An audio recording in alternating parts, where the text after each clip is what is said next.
Tonight, the Isle of Iona, 795. Viking raids on Iona. This is Tartan Lullaby, sleep history from Scotland. The dark is still complete over the sound of Iona. The water between the island and the Ross of Mull holds no colour yet. It is flat and cold, moving only where the tidal current runs south past the narrow channel. The stars above the Mull Hills are fading one by one, not quickly, but slowly, the way a fire cools to grey ash without anyone watching. The island itself is small. It measures roughly 3 miles from north to south and little more than a mile across at its widest point. The ground is low in the middle and rises at the northern and southern ends. To the north, the hill called Duneye reaches about 100 feet above sea level. Its summit is bare rock and short grass grazed by sheep that do not move yet in the dark. The hill sits like a rounded shoulder against the sky. The western shore faces open Atlantic water. At this hour, there is no horizon visible, only a deeper darkness where the sea begins. The Machia runs along that western coast, a strip of grassland built up over centuries from blown shell sand. The soil there is pale and light. It drains quickly and grows well in summer. In late spring, it will carry wildflowers, but in 795, it is still early in the season, and the Machia is short and wind-pressed and brown at the edges. The eastern side of the island faces the Sound. The jetty and the landing place are here, on the sheltered side, away from the Atlantic swell. Boats are drawn up on the shore. Several small curraghs lie upturned above the tide line, their hide or tarred wooden frames dark against the pale strand. A larger vessel is moored a little way out, its single mast standing bare. The water around it barely moves.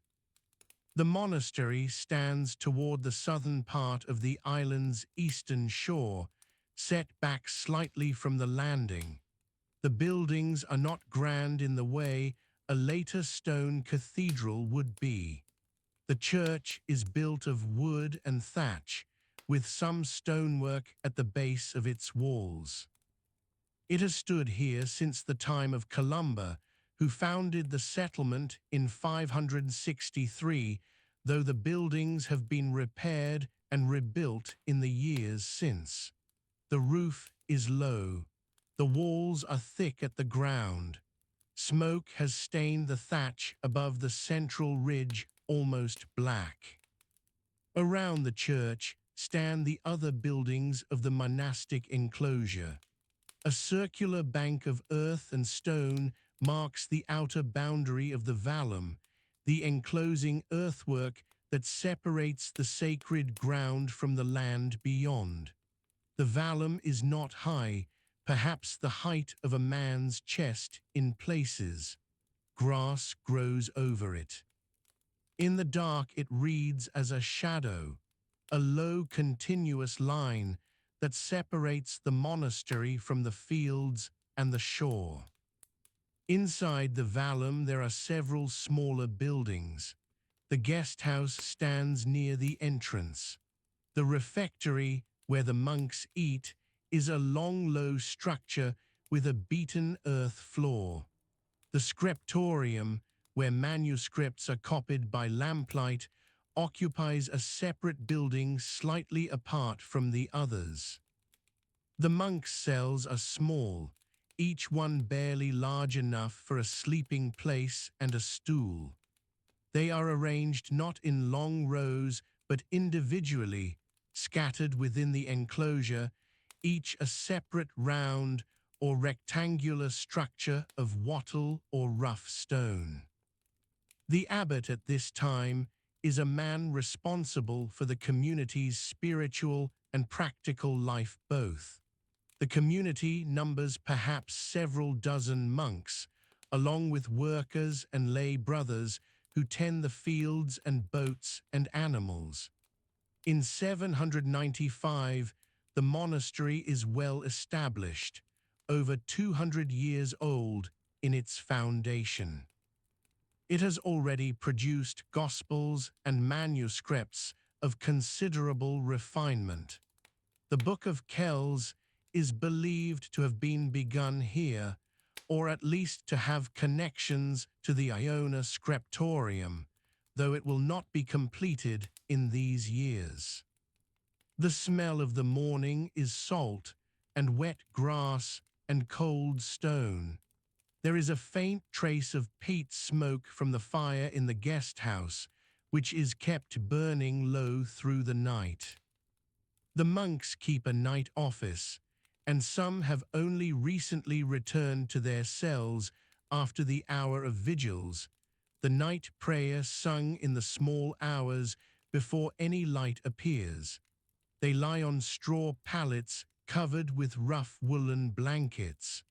The wool comes from the island's own sheep.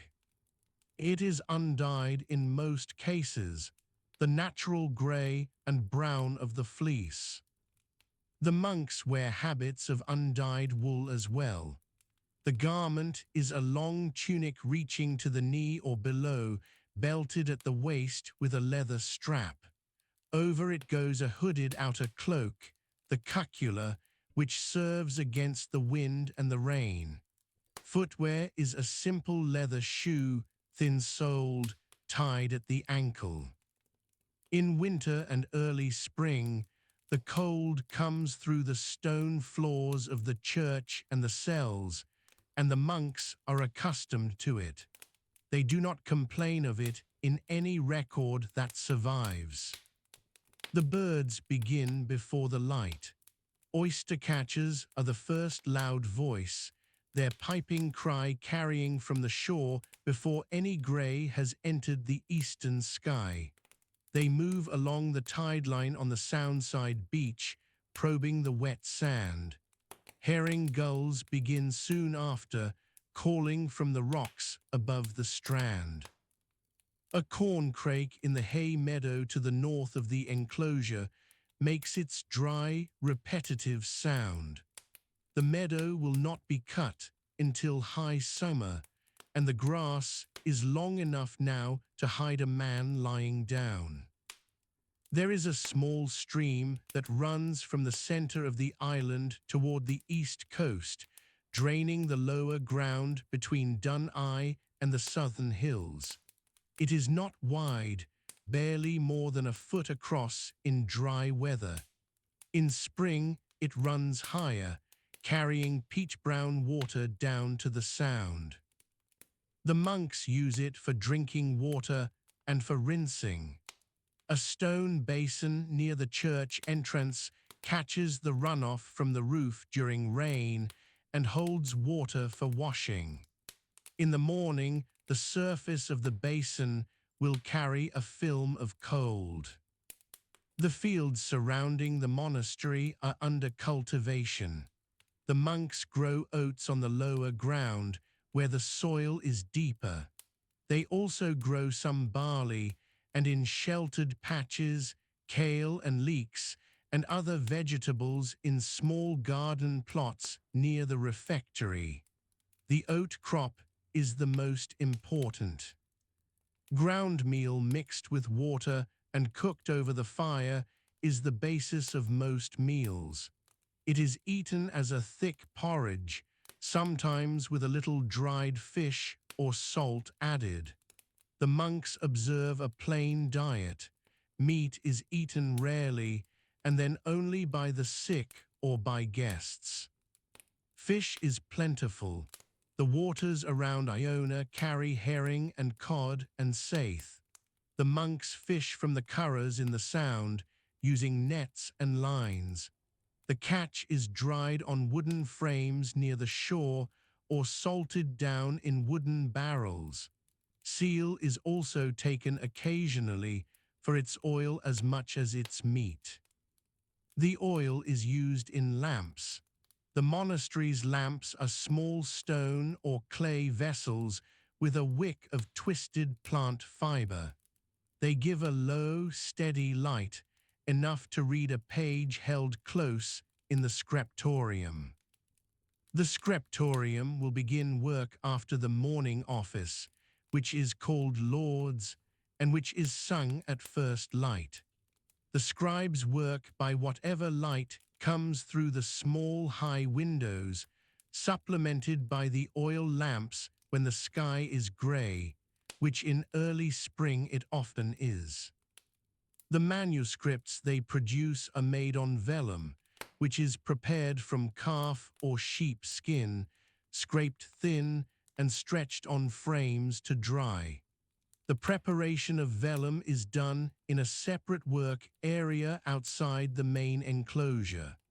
The smell of the stretching frames on a warm day is sharp and animal.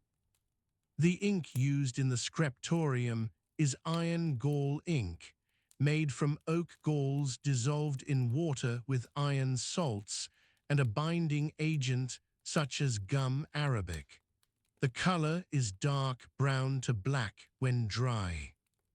Red ink is made from red lead, a pigment brought to the island as part of the trade goods that arrive by boat from the mainland and from Ireland. Yellow pigment comes from orpiment, a mineral compound. Blue comes from woad or from imported lapis lazuli, used sparingly on the finest work. The quills are cut from goose or swan feathers. The light comes first over the Mull Hills to the east. It is not sunrise yet, only a brightening along the ridge line, a shift from black to deep blue to a thin cold grey. The waters of the Sound begin to show their surface. The moored vessel is now visible as a shape. The strand appears, pale and wet, with the long rack of bladderwrack seaweed lying in dark lines where the last tide left it. The seaweed will be collected later and spread on the fields. It is one of the principal ways of improving the thin island soil. The bell for Lauds will ring from the monastery. The bell is a small hand bell of cast iron, struck by a monk whose task it is to keep the hours. The hours are measured by the length of candles burned through the night, by the position of stars where visible, and by long familiarity with the rhythm of the island's light. The monk who calls the hours has done it for years. He knows the morning sky over the Mull Hills, as well as he knows the pages of his psalter. The monks emerge from their cells in sequence. They move along the worn path from the cells to the church. The path is nothing more than a line in the ground made by years of the same footfall. It runs slightly uphill to the church door. The door is wooden, hung on iron hinges. The threshold stone is worn smooth. Inside, the church is dark except for the altar lamp, which burns continuously. The monks take their places in the choir. Their breath shows in the cold air. Beyond the monastery, the rest of the island is beginning its own mourning. The small settlement of lay people who live near the south end of the island, close to the landing area, stirs slowly. These are fishermen and farmers and the families of the men who work for the monastery. Their houses are smaller than the monastic buildings, lower, built into the slope of the ground for shelter. The roofs are thatch weighted with stones or turfs against the Atlantic gales. The interior of each house is a single room. A central hearth burns peat. The smoke rises through a hole in the roof or through the thatch itself, which darkens and hardens over years of smoke. The children in these houses do not rise until the day is properly light. The men rise earlier when the sky begins to show. A fisherman who means to take the outgoing tide needs to be at the shore while the light is still growing. He will have eaten nothing yet, perhaps only a mouthful of cold water from the stream. He carries his net over one shoulder, coiled and heavy.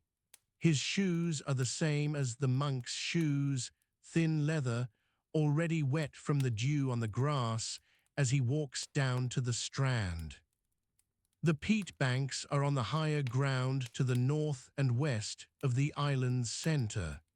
The monks cut peat in late spring and stack it to dry through the summer. It will be carried down and stored near the buildings before the autumn. The cutting is done with a long-bladed iron spade called a tuskar, fitted to a wooden haft. The work is done by the lay brothers and the farm workers rather than by the scribes, though in a small community, the division of labor is never entirely rigid. A monk who spent the morning copying a gospel passage might spend the afternoon carrying peats. The sky is now a clear dark blue above the western horizon, fading to gray in the east. The Atlantic is beginning to show its true color, a deep cold green-gray, with long low swells moving in from the northwest. The swells are not breaking yet on the western Machia shore, only lifting and falling against the lower rocks at the island's edge. In a few hours, when the wind picks up, the surf will build, and the noise of it will carry across the island to the sound side. On a still day, the island is quiet enough that you can hear a boat's oar working in the water 200 yards offshore. This is Iona in the year 795. The monastery has been here for over 2 centuries. It has sent missionaries to Northumbria and to the Frankish lands. It has accumulated a library. It has trained abbots and bishops. It is connected by sea to the Irish foundations and to the network of monasteries along the west coast of Scotland. The boats that come and go carry manuscripts, relics, building materials, food, news. The island is small, but it is not isolated. It sits at the center of. The sky above the Sound of Iona is still dark. A thin line of grey sits along the eastern ridge of Mull, just visible across the water. It is early, perhaps 2 hours before sunrise, and the air carries the cold of the open Atlantic from the west. The monastery on the low hill above the Machia has been awake longer than the workers. The monks of Columba's foundation rise for nocturnes in the deep middle of the night. But now, as the grey begins to spread, it is a different kind of waking that moves across the island. In the small cluster of dwellings to the southeast of the monastic enclosure, men are pulling on their clothes in the dark. These are not monks. They are the secular workers attached to the monastery. The sources call them maneg, a Gaelic word that covers a broad range of people. Some are craftsmen, some are farmers, some are boatmen. They live with their families in timber and wattle houses set within the broader monastic landscape. They owe their labor to the community. In return, they receive food, land use, and the protection that comes with living close, to a place of significant religious authority. A man pulling on his leine does so without a lamp. The leine is a long linen tunic reaching to the knee or below. Linen of this period is undyed or a pale yellowish white, woven on upright looms from flax that may well have been grown in the small cultivated strips to the south of the enclosure. Over the leine, in the cold of an October morning in 795, a man would pull a woolen brat. This is a rectangular cloak, heavy and thick. The wool of Iona's sheep is coarse. It is spun by hand using a drop spindle, then woven on a small horizontal loom. The brat is fastened at the shoulder with a simple pin of copper alloy or iron. Leather shoes, if worn at all by a laboring man, are simple turnshoe construction, a single piece of leather folded and stitched with an awl. Many workers go barefoot even in October. The ground on Iona is damp but not hard. The grass of the match is soft beneath the feet. Before they leave, there is something to eat. The meal is simple and taken quickly. Porridge is the most likely morning food, made from ground oats or barley. The grain is dried on a small stone kiln, then ground on a rotary quern, two flat circular stones, one turned against the other by hand. Quernstones on Iona would likely have been brought from elsewhere, possibly from the island of Tyre to the north, where suitable stone was more plentiful. The porridge is cooked in a clay pot or a small iron cauldron suspended over a central hearth. The hearth is in the middle of the floor. There is no chimney. Smoke rises through a hole in the thatched roof or simply finds its way out through the eaves. The inside of the house is permanently darkened by soot. There may be buttermilk to drink. Cattle were kept on Iona by this period, and the monastery's dairy production was a practical necessity for a community of this size. Buttermilk is a byproduct of churning, and it keeps better than fresh milk in cool weather. A wooden churn, a simple plunger type, would have stood near the door of one of the larger buildings. There may also be dried fish. Iona sits in waters rich with cod, saithe, and herring. Fish would be air-dried or lightly salted and kept through the autumn months. A man eating before dawn might tear a piece of dried fish with his hands and eat it alongside his porridge without sitting down. The walk to work depends on what a man does. The island of Iona is small. It measures roughly 3 miles from north to south and 1 mile from east to west at its widest point. No dwelling on the island is more than 1.5 miles from any other point on it. But the paths are not straight.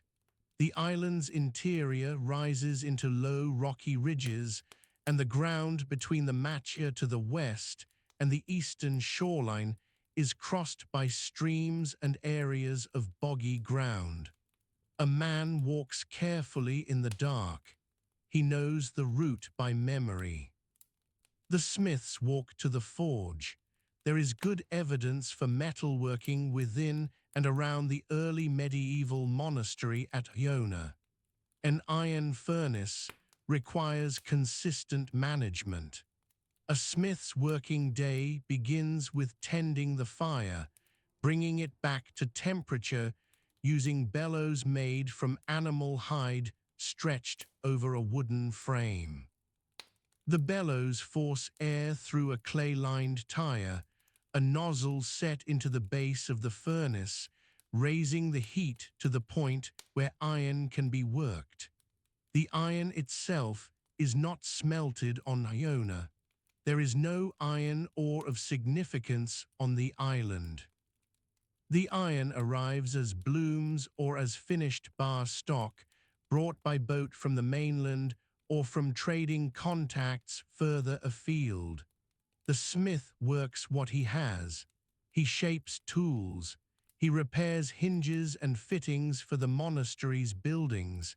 He makes the iron fittings for book clasps. He makes styluses for writing on wax.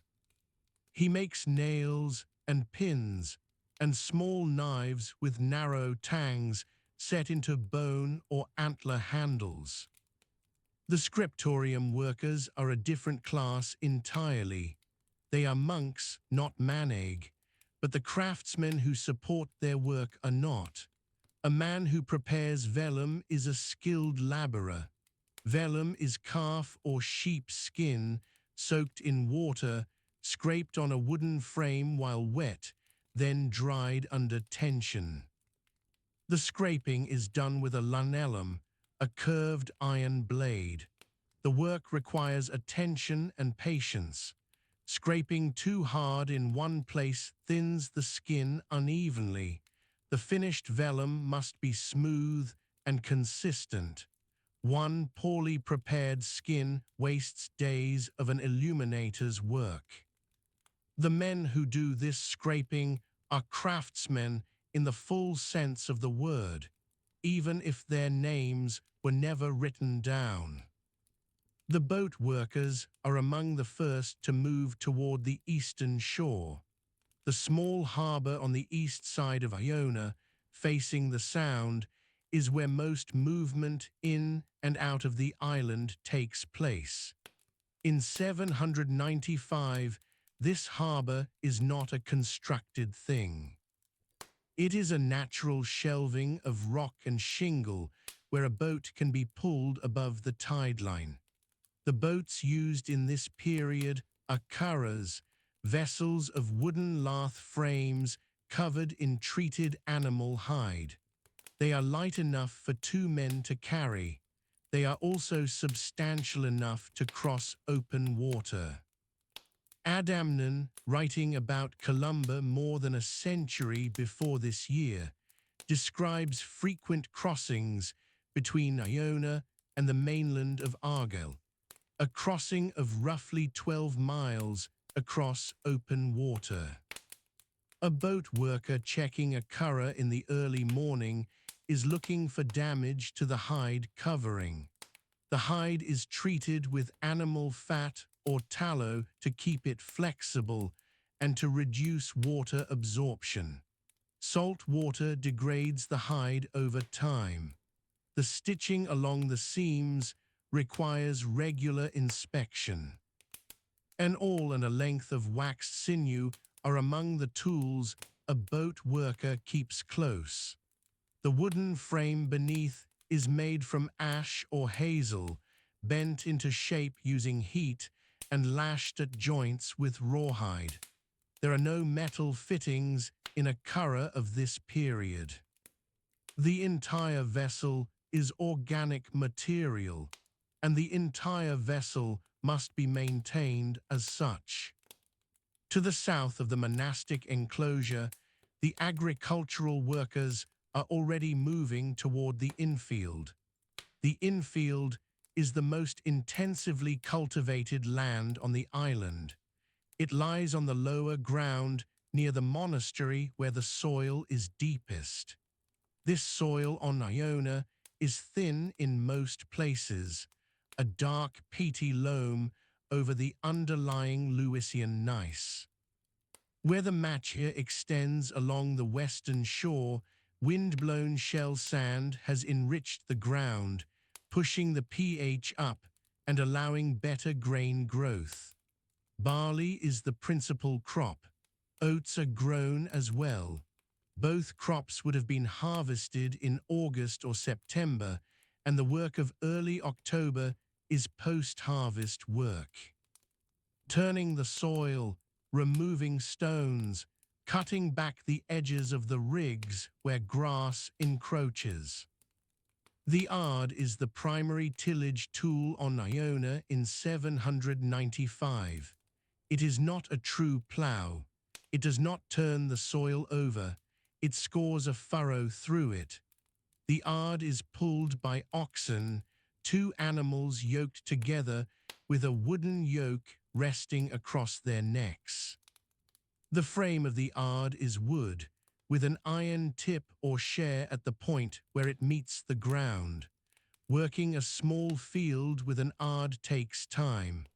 The scoring must be done in two directions, crossing the lines to break the soil sufficiently. The man guiding the ard walks behind the oxen.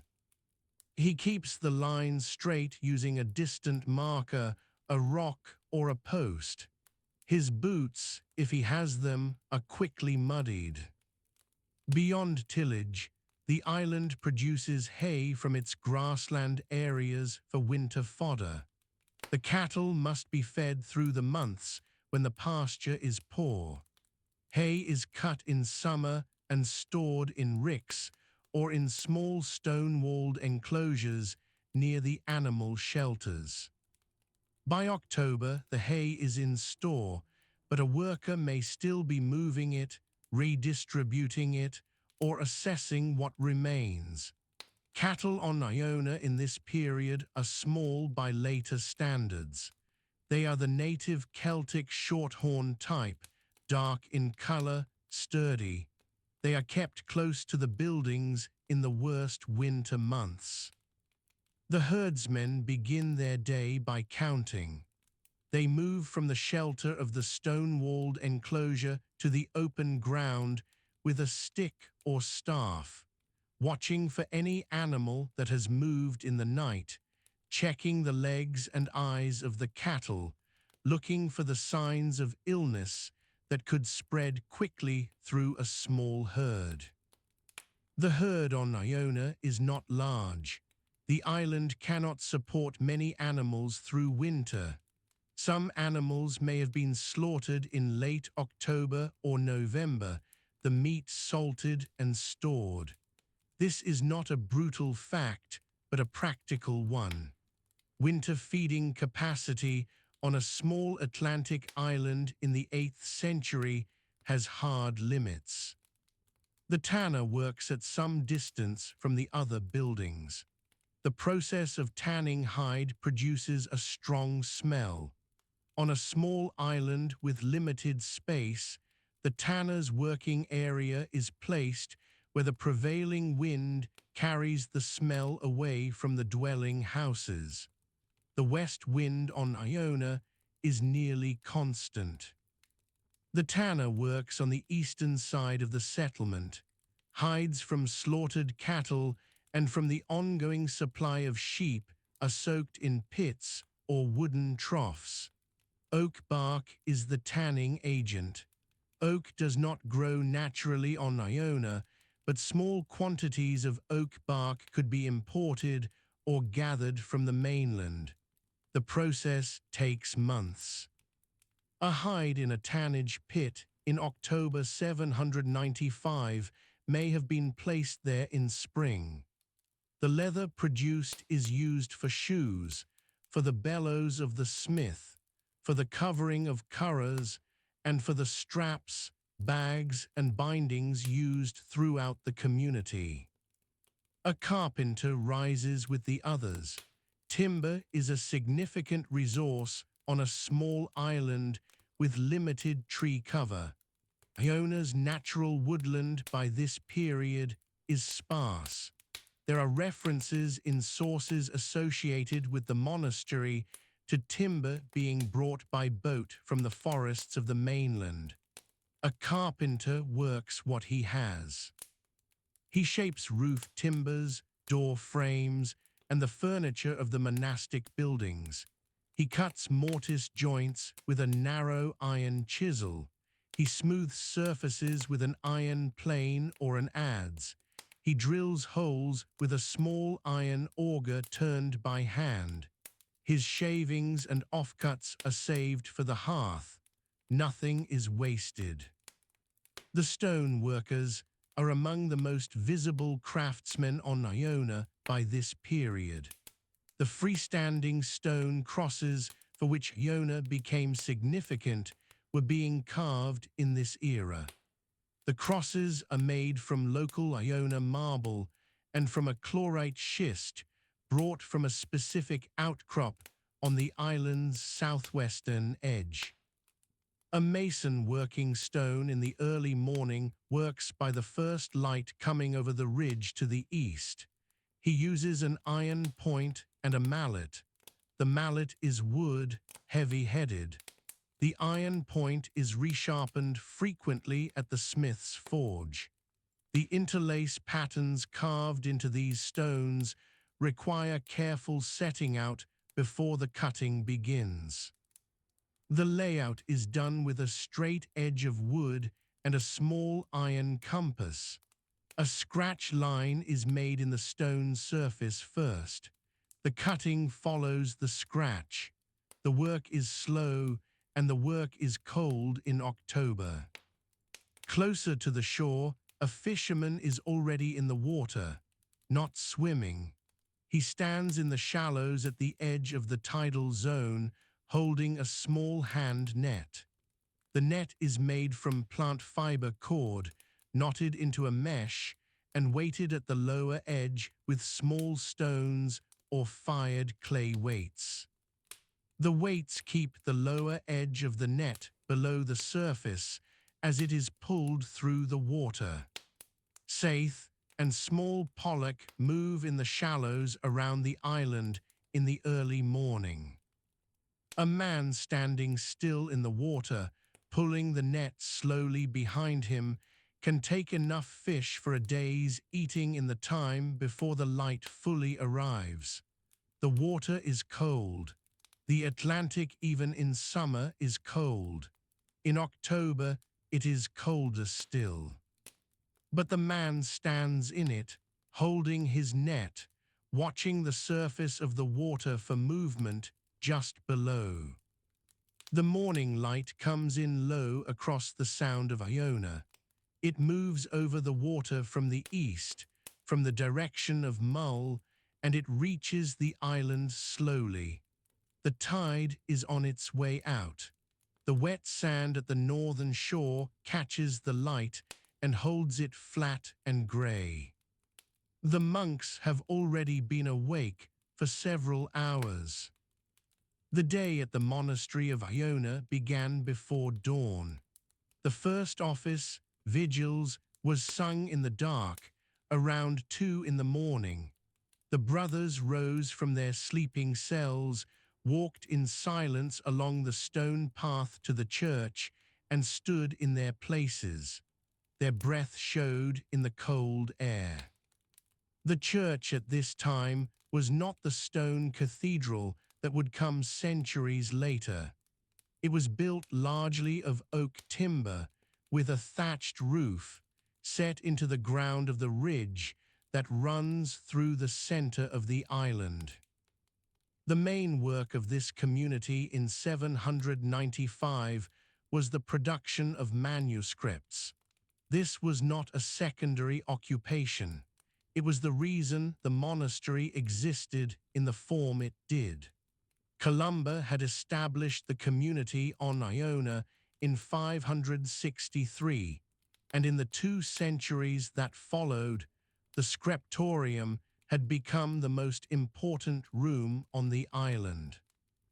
The scriptorium sat close to the church, within the enclosure defined by the vallum, the wide earthen bank and ditch that marked the boundary of the monastic settlement. That boundary ran roughly oval around the central buildings, and the ground inside it was considered sacred. The tools of manuscript work were few and precise. A monk working in the scriptorium would have in front of him a sheet of vellum. Vellum was made from the skin of a calf, stretched on a wooden frame, scraped with a lunellum, which was a small curved blade, until it was thin and even. The scraping had to be done carefully. If the skin was too wet when it was worked, it would stretch too far. If it was too dry, it would crack. The monk who prepared vellum worked near the animal pens, where the smell of the hides could be managed in the open air before the skins came into the scriptorium. A single manuscript required a significant number of skins. A large gospel book might need the hides of over 100 calves. The community kept cattle on the island for this purpose, as well as for milk and meat. The fields to the north and west of the monastic enclosure were used for grazing. The island is small, roughly 3.5 miles long and 1.5 miles wide, and the land available for pasture was limited. Some cattle were kept on the nearby island of Eilean Chalbher and on the western shores of Mull, and their skins would have been brought across the water by curragh. The curragh was the vessel used most commonly around Iona at this time. It was a light boat built over a wooden frame of hazel or ash, covered with ox hide that had been treated with fat to make it waterproof. A curragh could be carried by 2 men. It sat low in the water and moved quickly in calm conditions. The crossing from Iona to Mull at the narrow strait took a short time in still weather. The monks who worked the water crossing would have set out in the early morning, before the tidal currents strengthened. Once the vellum was prepared and dried, it was cut into sheets using a straight blade and a bone folder. The sheets were folded and gathered into quires, which were sets of folded leaves, usually 4 sheets folded together to make 8 leaves and 16 pages. The quire was the basic unit of a manuscript. The scribe worked through one quire at a time, and when it was complete, it was set aside to dry before being sent to the binder. The scribes sat at wooden writing boards propped at a slight angle. There were no permanent desks as such. The writing board was portable, and a monk might work inside the scriptorium or, in good weather, outside on a flat stone near the wall of the enclosure. The light inside the scriptorium was dim. The building had small window openings covered with oiled linen or thin animal membrane, which let in a diffused light without letting in the wind. In winter, the work slowed. In summer, when the light in these northern latitudes stretched long into the evening, the scribes could work additional hours after the afternoon offices. The ink used on Iona at this time was made primarily from oak gall. Oak galls are the round growths that form on oak branches when a particular wasp lays its eggs beneath the bark. The galls were collected, dried, and crushed. The powder was dissolved in water, usually with the addition of iron salts and a binding agent such as gum arabic, which was a resin obtained from acacia trees and reached Iona through trade. The resulting liquid was a dark brownish black that turned more purely black as it dried and oxidized on the vellum. It was stored in small horn inkwells that sat on the writing board beside the scribe. The quills used for writing came from the primary flight feathers of large birds. Geese were the preferred source. The left wing feathers were favored because they curved away from the right hand of a right-handed scribe and did not obstruct his line of sight. The quill had to be prepared carefully. The outer membrane was stripped away. The tip was hardened by pushing it into hot sand and then cut at an angle with a small knife. That knife was called a penknife, and a scribe kept it in his hand throughout the working day. He used it constantly to recut the tip as it wore down. A well-used quill might be recut dozens of times before it was too short to hold comfortably. The sounds inside the scriptorium were quiet. The scratch of the quill on vellum was the dominant sound. There was also the occasional soft knock of the inkwell being set down and the sound of pages being turned or stacked. The monks worked in silence. The rule followed on Iona at this time was influenced by the tradition of Columba and the practices brought from the monastery at Bangor in Ireland. Silence was expected during the working day, except during the communal hours of prayer.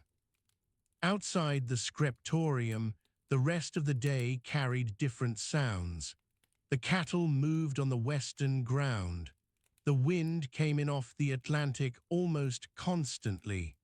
The island has no natural shelter from the west, and in late summer and autumn, the wind was strong and persistent. Monks working outside braced themselves against it. The Vallum embankment ran along the western side of the settlement, and it offered a modest windbreak to the buildings immediately inside it. The production of pigments for the colored decoration in manuscripts was another occupation that happened on Iona.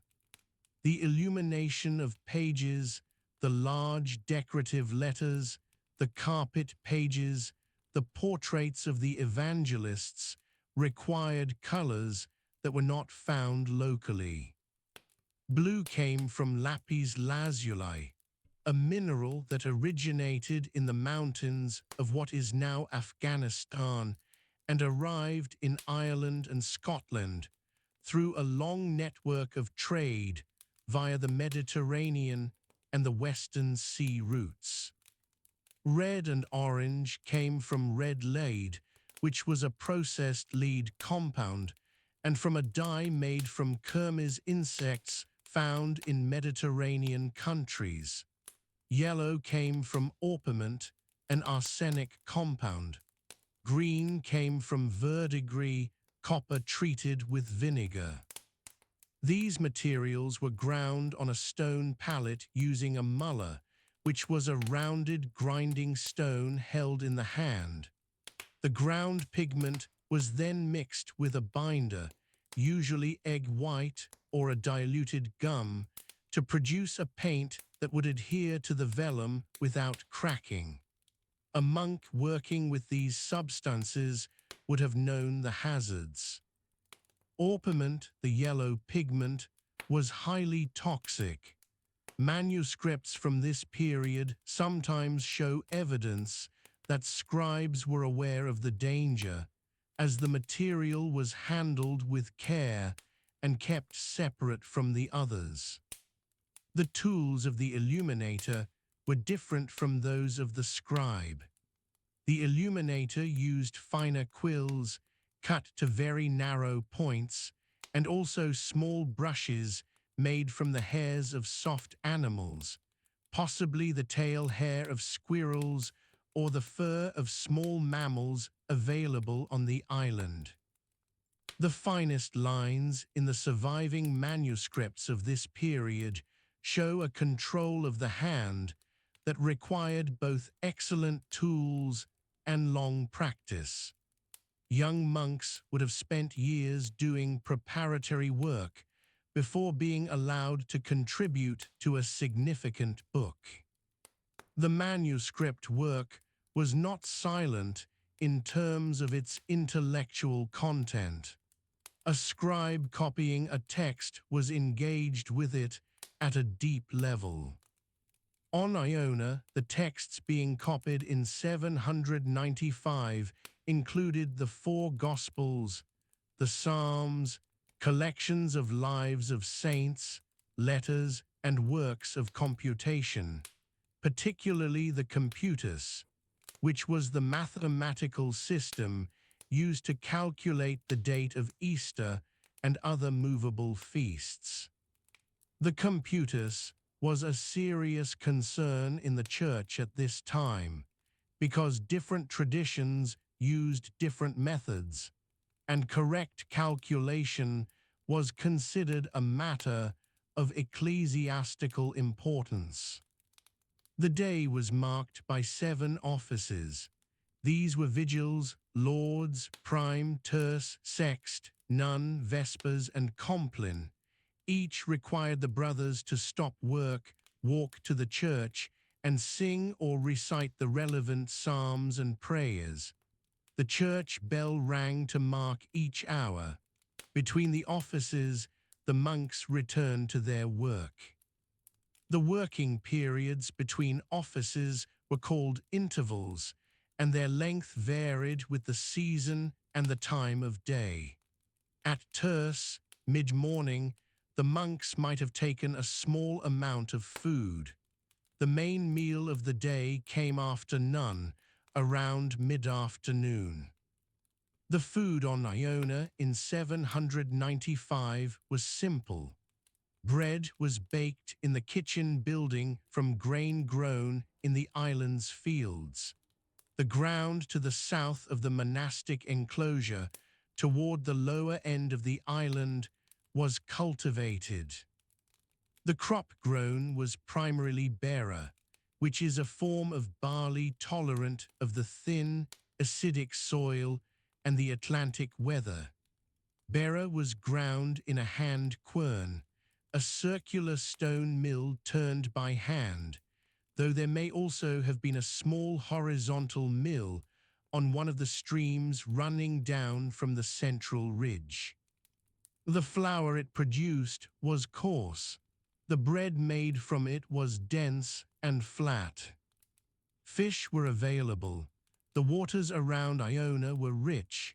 Cod, herring, and saithe were all present in these waters in the late 8th century. Monks would have fished from the shore and from curraghs. Shellfish were gathered from the rocky northern and eastern shores. The evidence from monastic sites of this period in Ireland and Scotland shows consistent use of limpets, periwinkles, and mussels as part of the daily diet. Dairy food was also present. The cattle provided milk, which was made into butter and cheese. Meat was eaten more rarely and possibly not at all on days of fast. The gardens within the vallum may have contained kale, lakes, and onions, all of which were common in monastic gardens of the period in Ireland. Herbs were grown for use in the preparation of food and also for medicine. There was a physician among the monastery's community, or at least a monk who held that function, and knowledge of medicinal plants was part of the curriculum of a monastery of this kind. Water was drawn from wells. Iona has several natural springs.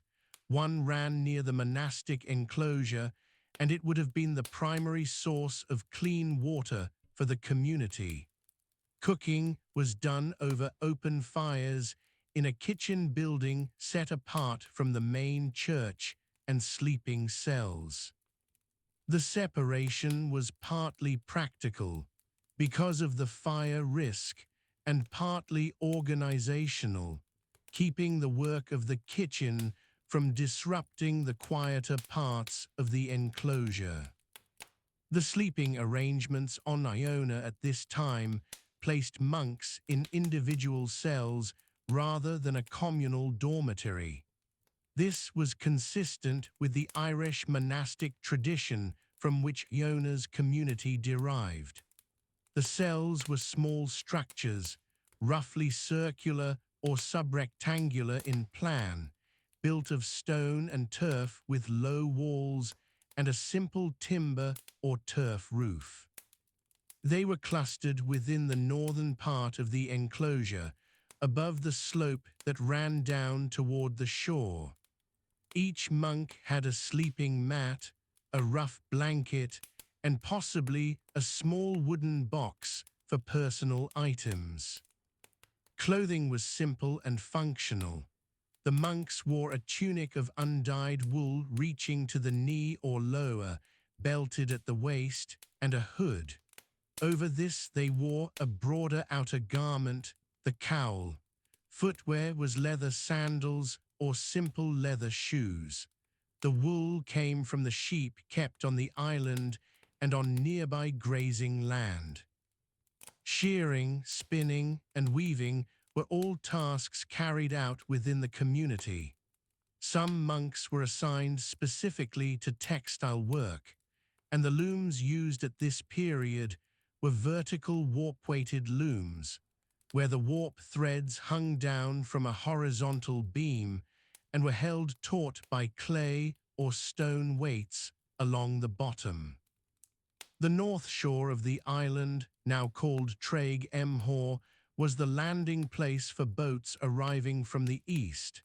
It was the closest point to Mull. Supplies came in here. Visitors arrived here. The abbot received guests at the monastic gate, which faced eastward toward this shore. In 795, there was particular reason to watch the sea carefully. The previous year, 794, recorded attacks by Norse raiders on the islands of northern Britain. The monastery on Iona had not yet been directly struck, but the community would have been aware of what had happened elsewhere. The monks on the eastern shore in the early morning would have looked out across the water toward Mull with a different quality of attention than they might have held even 2 or 3 years before. The light on the Sound was still. The tide continued its way out. The vellum in the scriptorium was drying on its frames. The quills were being cut for the morning's work, and the scratch of the first pen across the first sheet of the day began before the sun had fully cleared the hills of. The night has settled over the Ross of Mull. Across the narrow sound, the island of Iona lies low against the water. The tide moves slowly through the Sound of Iona, perhaps half a mile wide at this point. A few coracles are drawn up on the eastern shore, just above the waterline, turned upside down on the stones. The families who live on this island number perhaps 200 or 300 in total. That figure includes the monks of the monastery in the northern part of the island, but the majority are lay people. They live in the southern and central parts of Iona, on the flatter ground near the Machia and the low hills. Their settlement has no name that survives in the records of this century. It is simply where the people live. A household on Iona in 795 is built low to the ground. The walls are stone gathered from the island itself. Iona has no shortage of stone. The walls are dry-built in many cases, meaning the stones are laid without mortar, fitted tightly against one another by hand and by eye. The walls are thick, sometimes as much as 4 feet through, and they hold the warmth of any fire lit inside. The roof sits directly on top of these walls, supported by timber rafters. The timber has almost certainly come from the mainland. Iona has very few trees of any size. The roof is thatched. The thatch is made from maram grass, which grows on the Machia, or from heather, or from reeds where they can be found near wet ground. It is laid thickly, in overlapping layers and weighted down with stones tied on ropes of twisted heather or plaited straw. The ropes hang down the outside of the roof, and the stones swing slightly in a wind off the sea. The roof has no chimney. There is a hole or sometimes a short open gap at the ridge, and the smoke from the central fire finds its way out through this opening over time when the wind is right. Inside, the single room is roughly rectangular. It may be 7 or 8 feet wide and perhaps 12 to 15 feet long. The floor is bare earth, packed down hard by years of use. In some houses, a flat stone or two is laid near the fire. The walls inside are blackened from the smoke. The thatch above is also black from years of accumulated soot. This soot is not entirely unwelcome. It discourages insects, and the darkness inside is simply what a house is. The fire sits in the center of the room or close to the center. It burns on the floor itself, on a shallow depression in the earth, or on a flat hearthstone. The fuel is peat, cut from wherever peat can be found on the island, which is not in great abundance here. Driftwood is also burned, and dried heather. The fire burns low at night, banked down with turves to keep a heat through the dark hours. In the morning, it is coaxed back to life with breath and dry kindling. The fire is never fully extinguished if this can be helped. Losing the fire entirely means cold and difficulty, and borrowing an ember from a neighbor. The smoke rises slowly in the still air inside the house. It drifts up to the roof and hangs there before finding the gap at the ridge.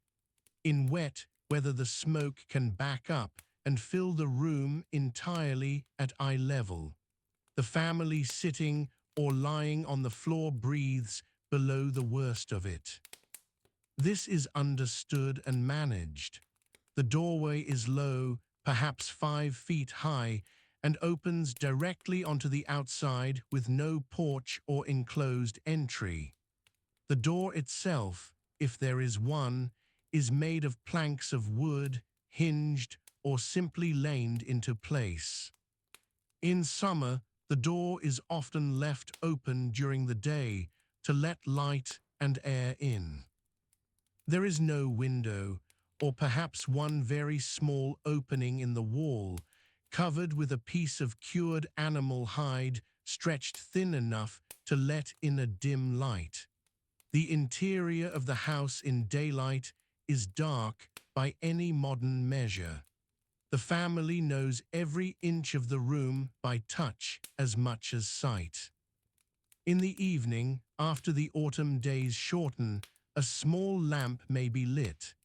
It is a shallow stone dish, carved or simply a natural hollow in a piece of flat rock, filled with animal fat or fish oil.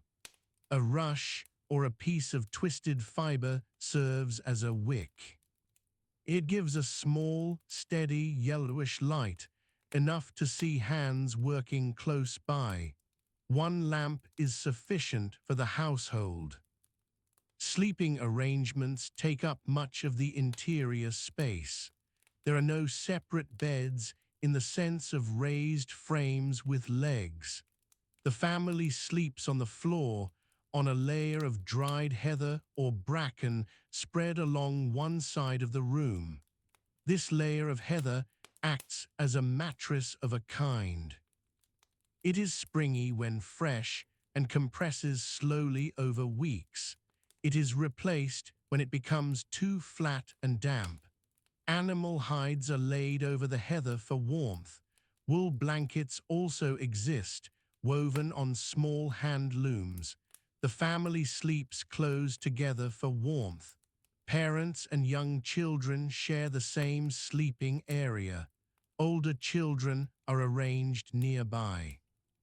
A household on Iona at this time typically consists of a man and a woman, their children, and possibly one older relative. 5 or 6 people in a single room of the dimensions already described is not unusual. The arrangement works because the room is not conceived as a space for sitting in separate places. Life is lived close to the ground. People sit on the floor or on low flat stones placed near the fire. There is no furniture in the way of chairs or tables. A wooden chest or a large pot resting on the floor serves as surfaces when needed. Storage is limited.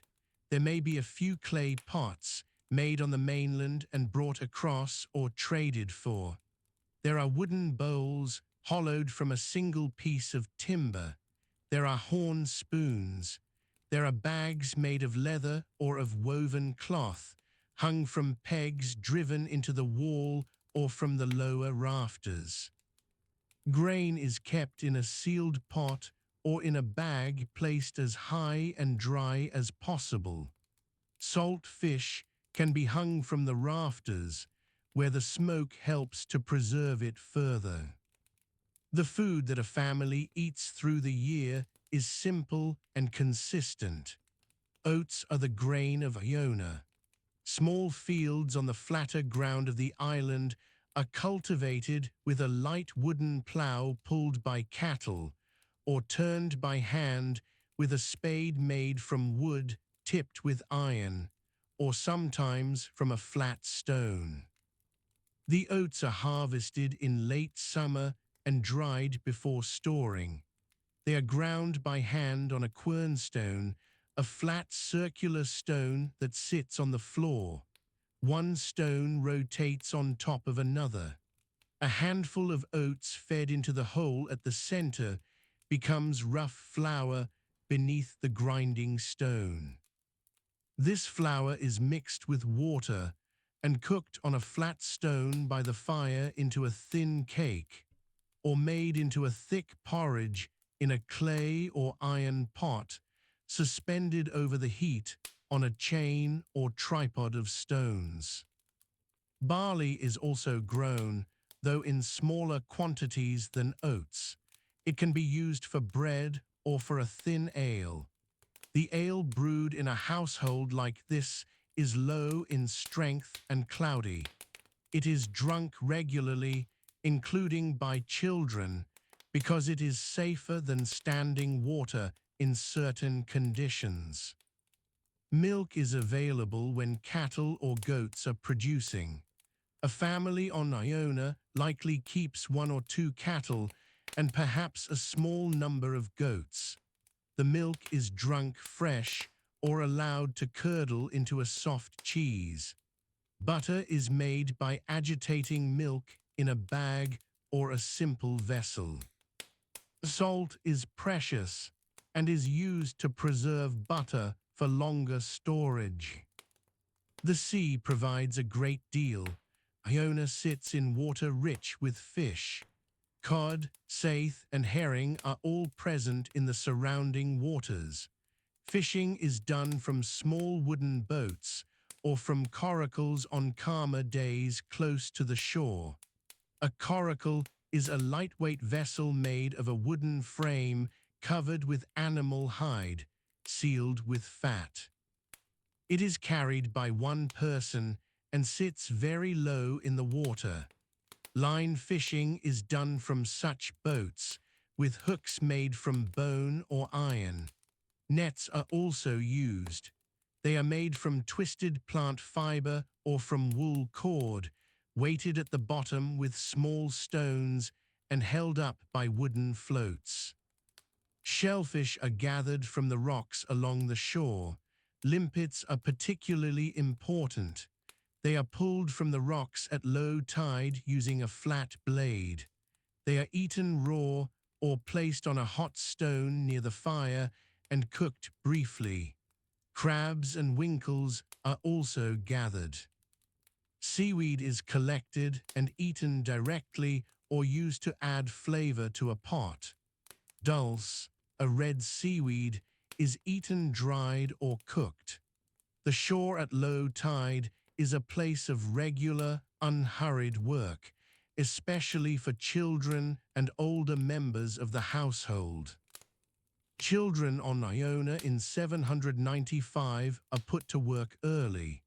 From the age of perhaps 5 or 6, a child is expected to contribute, gathering shellfish, carrying water, tending to the fire, watching younger siblings, fetching peat, feeding animals.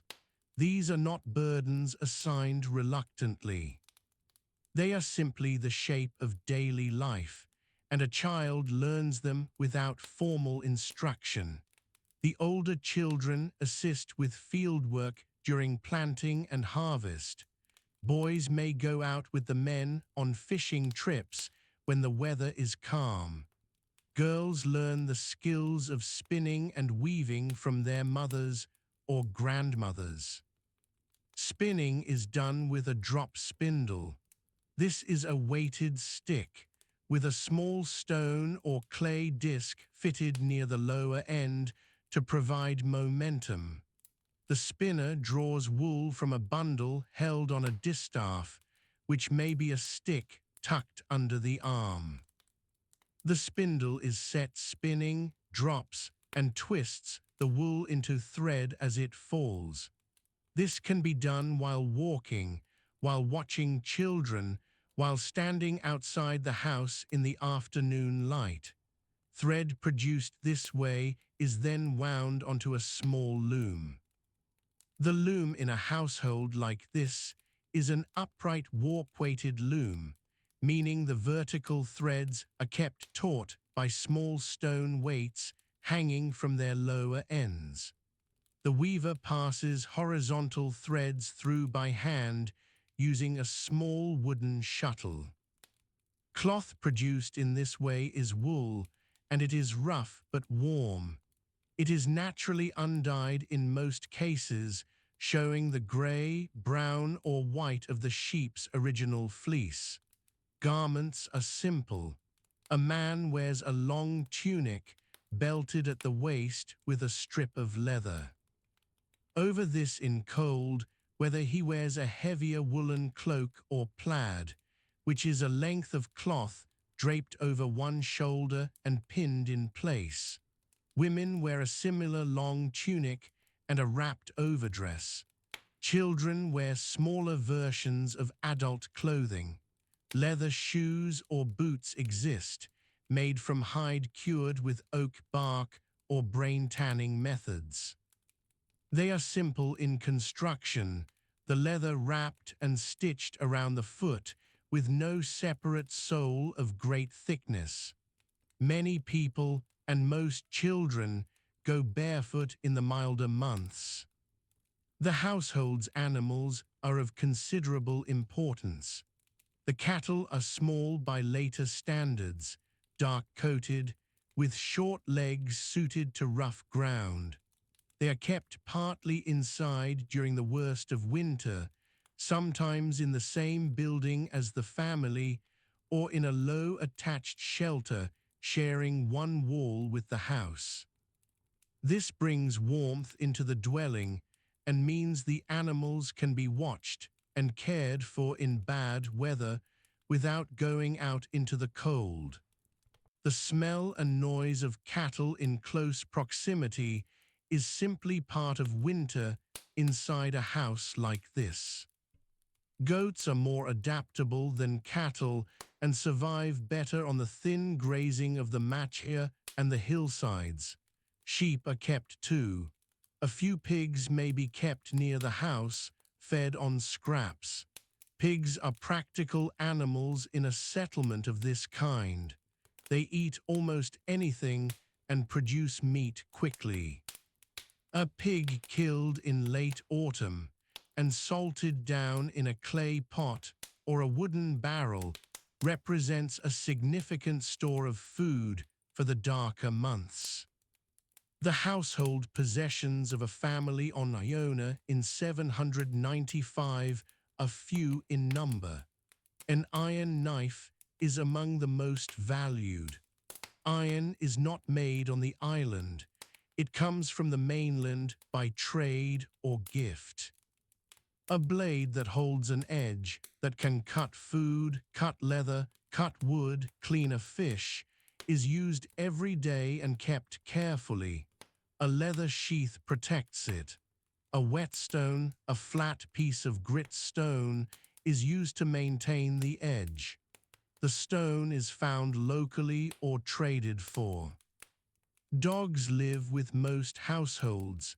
They are used for guarding, for driving animals, and for hunting on the low hills where hares can be found. A dog sleeps near the fire like the rest of the family. It is fed on scraps and fish offal.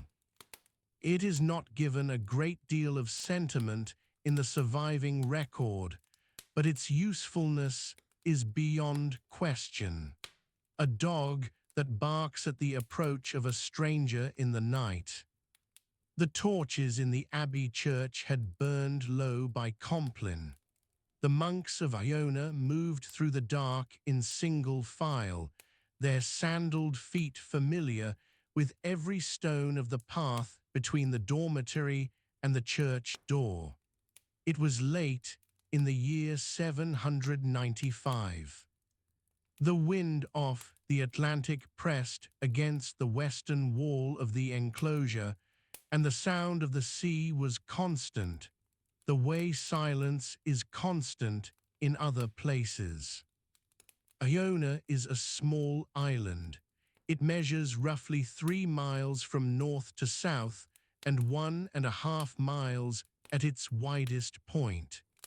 In 795, the community living there was not large.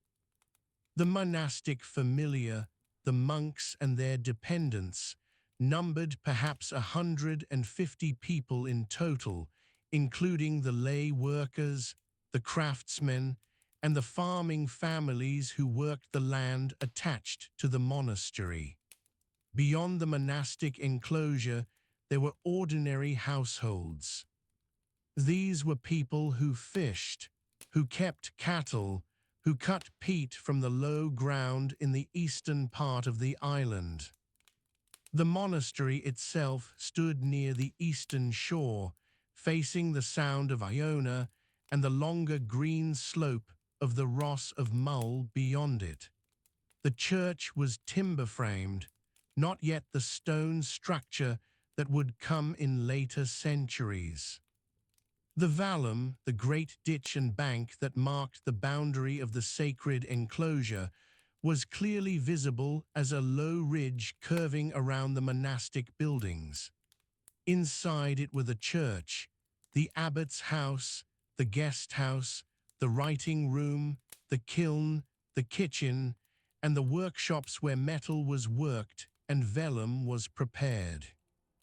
The daily rhythm of the monastery divided every 24 hours into 8 offices. Vigils came in the deep of the night, well before dawn. Lauds followed at first light, then prime, terce, sext, none, vespers, and compline marked the hours from morning through to the close of the evening. The monks organized their working hours around these offices. Between them, they copied manuscripts, tended the garden plots within the vallum, ground grain, and maintained the buildings of the enclosure. The lay workers on Iona did not follow the monastic horarium in the same strict way. Their days were shaped more by the light and by the season. In late autumn of 795, the days were short. Work in the fields had largely ended. The barley and oats had been harvested weeks before, in late August and early September. The cattle had been brought in from the higher summer pastures on the hill called Dun Eye, which rises about 90 meters above the northern part of the island. By late October and November, The animals were kept closer to the settlement, fed on hay stored from the summer cut. Sunday on Iona in 795 was not a day of complete rest in the modern sense, but it was different in quality from other days. The monastic community and the lay population attended Mass in the morning. The church could not hold everyone at once. Lay people would have gathered outside the church door or in the open ground of the enclosure during the singing of the office. The abbot of Iona at this period held considerable religious authority across a network of daughter houses stretching from Ireland to Northumbria. His position in the community was not merely spiritual, but also administrative. After Mass on a Sunday, the monastic rule allowed for a somewhat lighter burden of labor. Monks might spend time in lectio divina, the slow reading of scripture or of patristic texts. For the lay community, the day had a quieter character. Families gathered. The monks and the lay people of Iona shared a degree of daily contact that was built into the structure of the institution. Pilgrims arrived at Iona regularly, crossing from the Mull shore in small boats. The guest house within the vallum was maintained specifically for this traffic. The guest house was a responsibility taken seriously. The rule of Columba, as preserved in later texts, placed hospitality among the primary duties of a monastic community. Guests arriving at Iona in 795 would have been given food and shelter without question.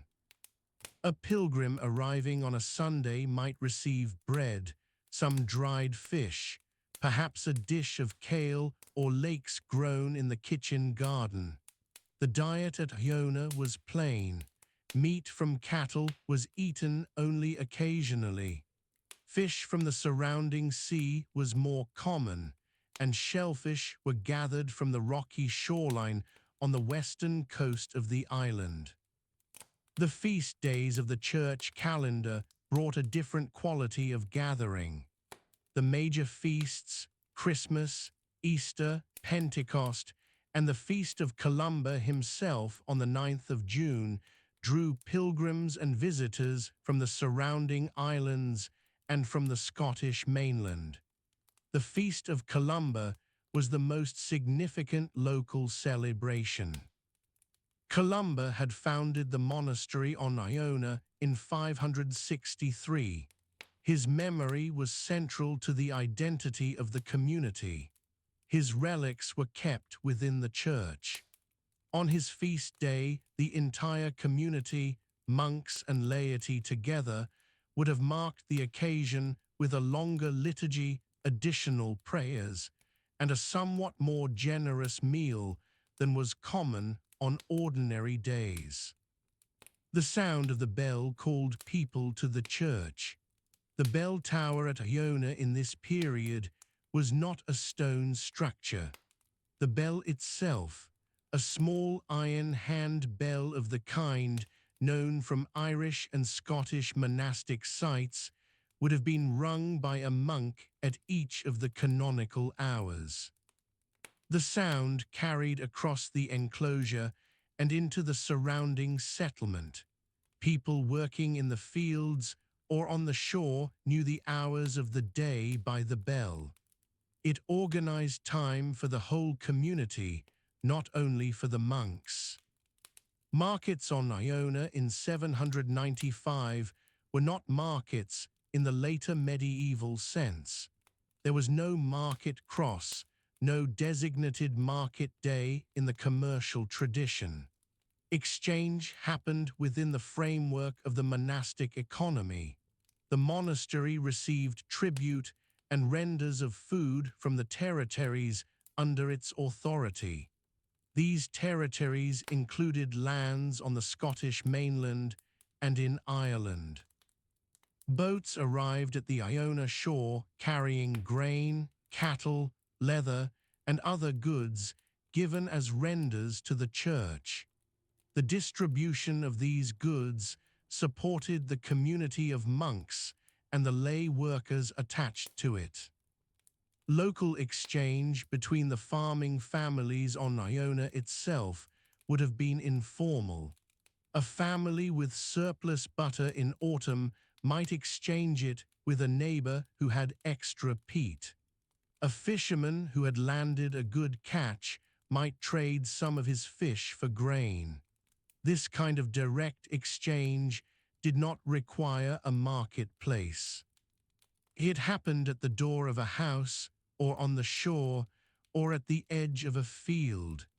The island was small enough that everyone knew everyone else. The shore at the eastern side of Iona was the main landing place.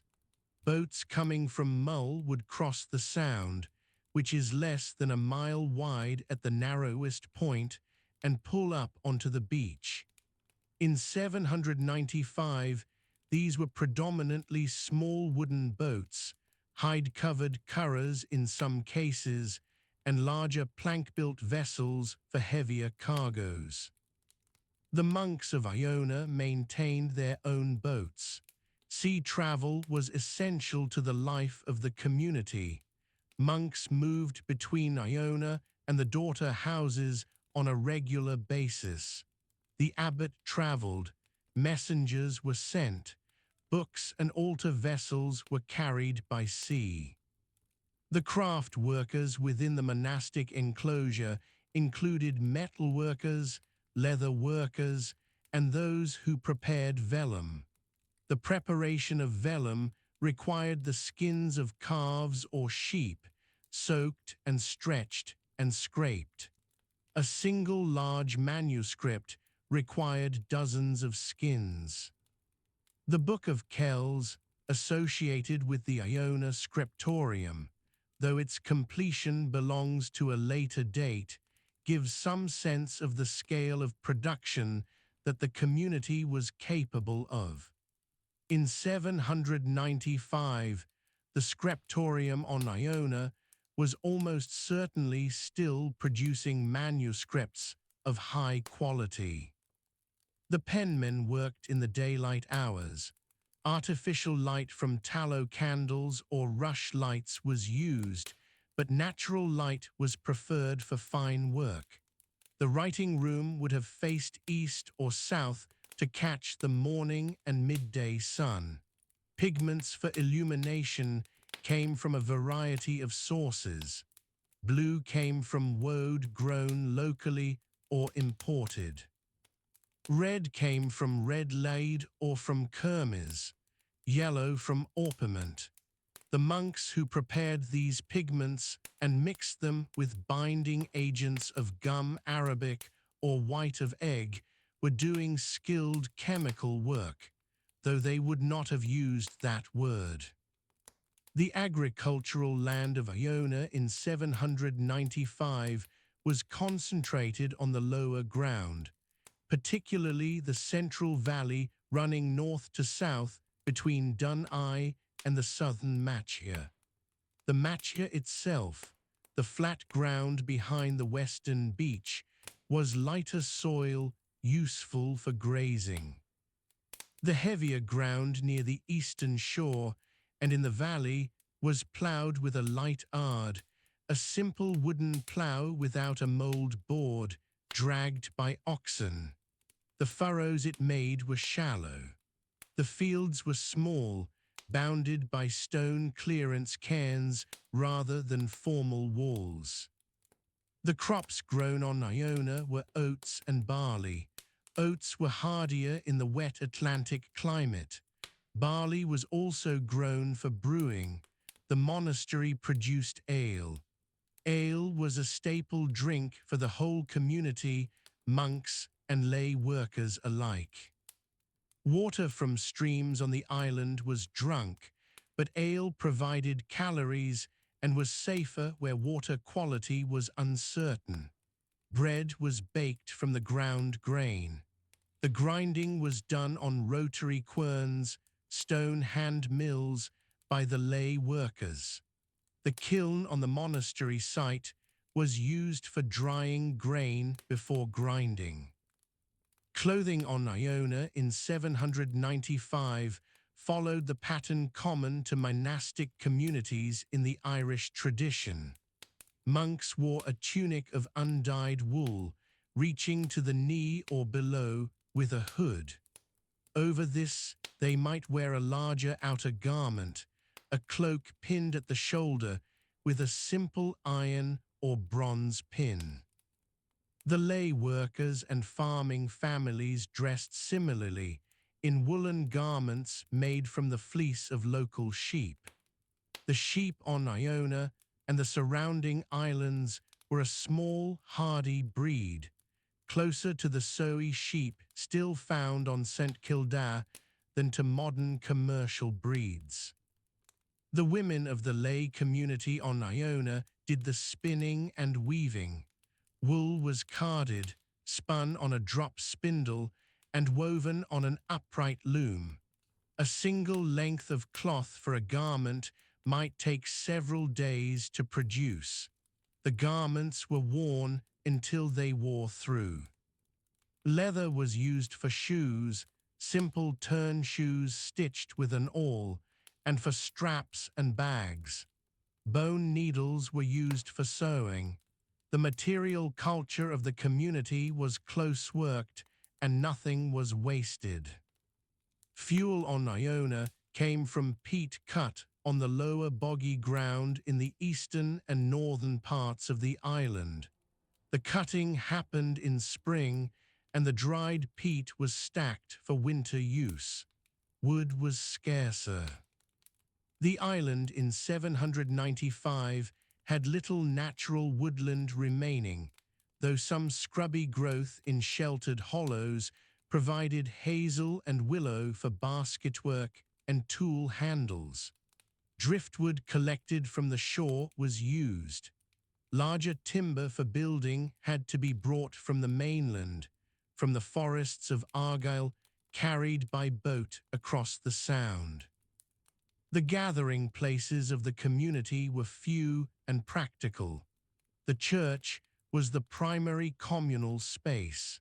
The open ground outside the church door served as an informal meeting place after the Sunday Mass.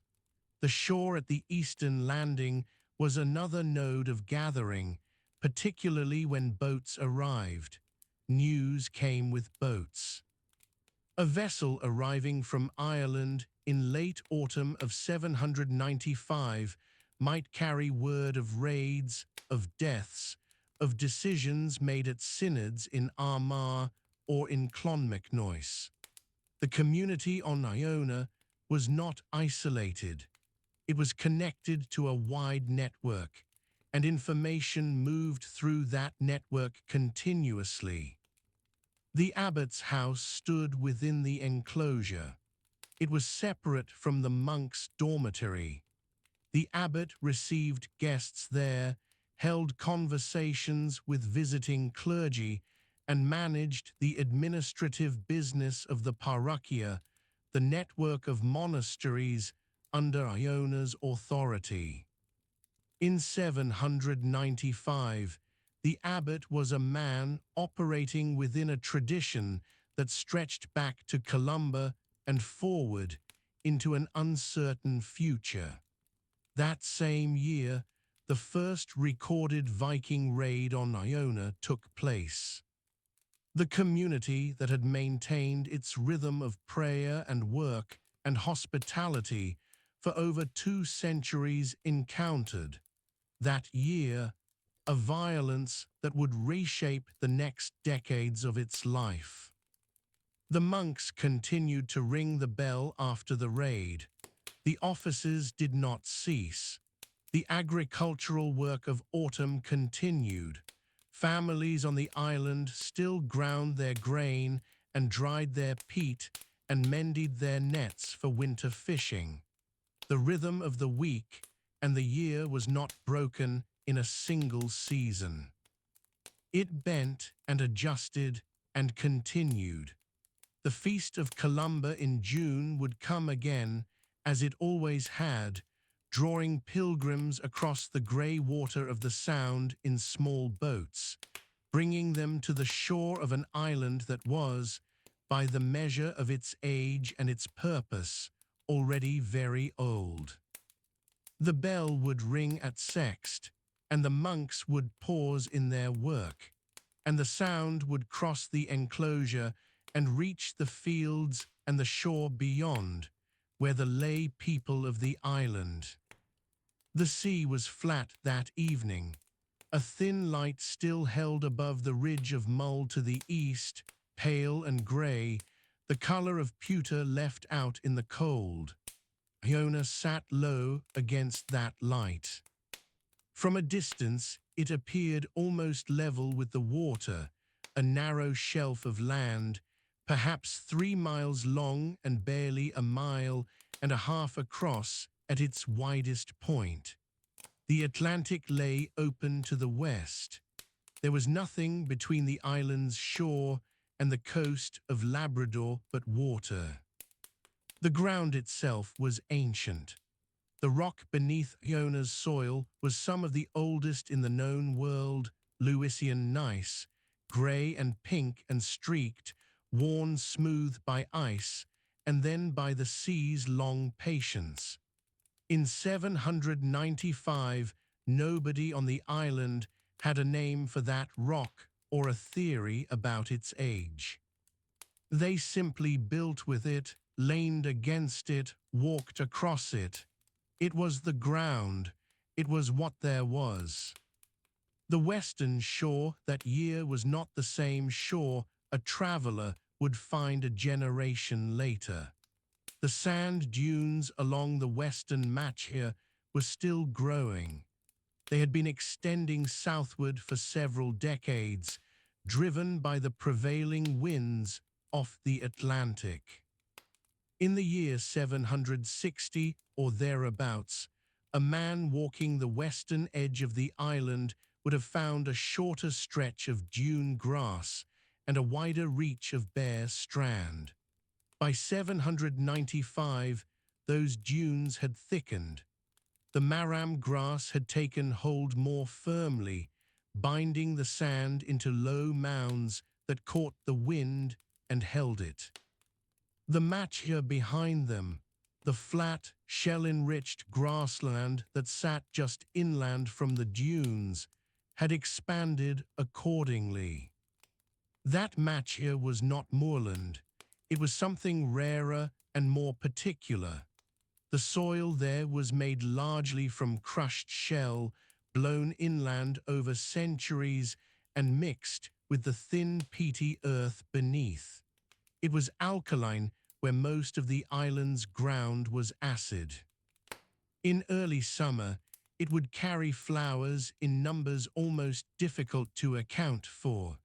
Clover and ragged robin and yellow rattle, and the small blue flowers of milkweed growing dense among the grasses. But in late autumn, which is when we are sitting with this island now, the Machia was low and bitten back, grazed close by the monastery's cattle and by the sheep that ranged the western ground. There were no large trees on Iona in 795. There had not been large trees for a very long time. The island's exposure to the Atlantic wind made sustained tree growth almost impossible above a certain height. In sheltered hollows and behind the slight rises in the ground, there were willows, low and twisted, their branches growing nearly horizontal. There were hazels in similar places, some of them coppiced by the monks for wattle rods and basket work. A handful of rowan trees grew on the eastern slope of Dun Eye, the island's highest point, which rose to perhaps 90 meters above the sea. Those rowans were small and gnarled. They produced berries in September. The berries were eaten by birds. Dunai itself was the one place on the island from which you could see in most directions at once. To the north lay the Sound of Iona, and beyond it the Ross of Mull, its hills dark with heather at this season and carrying thin lines of peat smoke from the settlements along the shore. And to the south and east lay the smaller islands, Soa and the tidal islets, and the long approach from the mainland. To the west there was only the sea.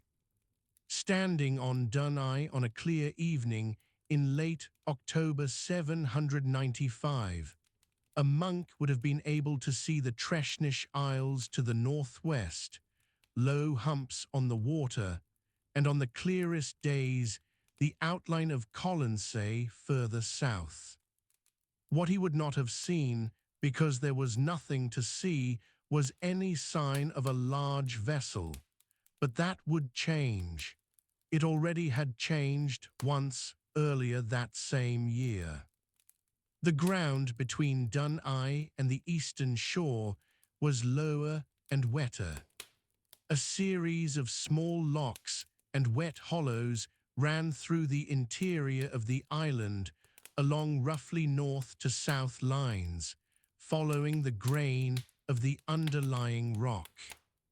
The largest of these was Loch Stauneg, which sat in the southern half of the island in a shallow basin of boggy ground. It held good water. The monks used it. The cattle came to its edges to drink. In winter, it received the island's rainfall, which was considerable, the island sitting as it did in the full path of Atlantic weather systems coming in from the southwest. There were no rivers on Iona in any meaningful sense.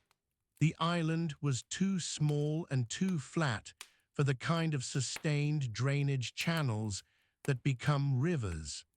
What there were instead were a series of short streams, some of them running only after rain, draining from the central wet ground toward the shore. One such stream ran from the boggy interior down toward the eastern side of the island, cutting a shallow channel through the low ground between the monastery and the sea. In a wet autumn, it ran well. In a dry summer, it could be followed almost to its source in a few minutes' walking. The monks would have known every inch of that channel. They would have known where the water ran clearest and where it slowed into a peaty brown pool. The eastern shore of Iona was where most of the island's human activity was concentrated. The ground there shelved gradually toward the sea, and there was a natural landing place where the rock flattened, and the water was calm enough on most days to bring a curragh or a small timber vessel close in. This was not a constructed harbour in 795. There were no stone quays, no harbour walls. There was a beach of white shell sand backed by low grass, and the shallow water offshore was known and legible to anyone who used it regularly. The boats were dragged up above the tide line each evening. A generation before, around the year 760, the same shore had functioned in broadly the same way. But the monastery had been smaller then. The number of monks resident on the island was fewer. The boats that came and went were fewer. The volume of exchange, of supplies coming in and goods going out, of visitors arriving and pilgrims seeking the shrine, had been lower. By 795, the monastery of Columba had been standing for well over 200 years. It had grown. The eastern shore bore the traces of that growth in the worn paths down to the water, in the shallow ruts left by the dragging of boats, in the middens of shell and bone that had accumulated over generations just above the high tide mark. The monastery buildings themselves stood on slightly raised ground a short distance back from the shore. In 795, those buildings were almost entirely of timber and wattle. The principal church was timber-framed, likely with a thatched roof of reeds or heather. The monks' cells were small structures, beehive-shaped perhaps or rectangular, built of stone laid dry in some cases and of wattle and daub in others. There was a refectory, a scriptorium, a guest house for travellers. All of these were grouped within a circular enclosure, the vallum, whose earthen banks were still visible and maintained. The vallum was not a defensive structure in the military sense. It was a boundary. It marked where the sacred space began. Outside the vallum, the island continued. The grazing ground extended across most of the northern half of the island. Cattle were the principal livestock. The monastery kept a small herd, perhaps a dozen animals, certainly no more than 20. These were small cattle by later standards, dark-colored, with shorter legs than modern breeds. They were kept for milk rather than for meat. The milk was turned into butter and into a soft cheese that would keep for some weeks. In the late autumn, before the hardest weather, the oldest and least productive animals might be slaughtered. The meat was salted and stored. Sheep were also present, though in smaller numbers than cattle. The sheep on Iona in 795 were closer to the Soe type than to any modern domestic breed, small and short-legged, brown or cream-colored, hardy. They were kept for wool and for milk. The wool was spun on the island and woven into cloths. The monks wore habits of undyed wool, a natural brownish grey, heavy and dense enough to resist the Atlantic rain for a short time before it soaked through entirely. Pigs may have been kept in small numbers near the monastery. They would have eaten kitchen waste and foraged in the boggy ground. There is no specific record of pigs on Iona at this date, but the dietary and agricultural patterns of comparable monastic communities in Ireland and Western Scotland at the same period included pigs as a routine part of the provision. Geese are more certain. Geese were kept, and their feathers used for quill pens in the scriptorium. The vellum on which the monks wrote came from calf skin, the byproduct of the monastery's own cattle. The island's ecology in 795 included a significant population of seabirds. Gannets came past on migration. Cormorants and shags fished the eastern sound and roosted on the rock outcrops near the southern tip of the island.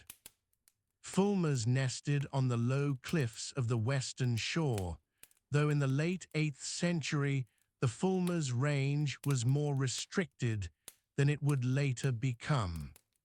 Oyster catchers were constant, moving across the shell sand of the eastern beach at the waterline, calling in the early morning.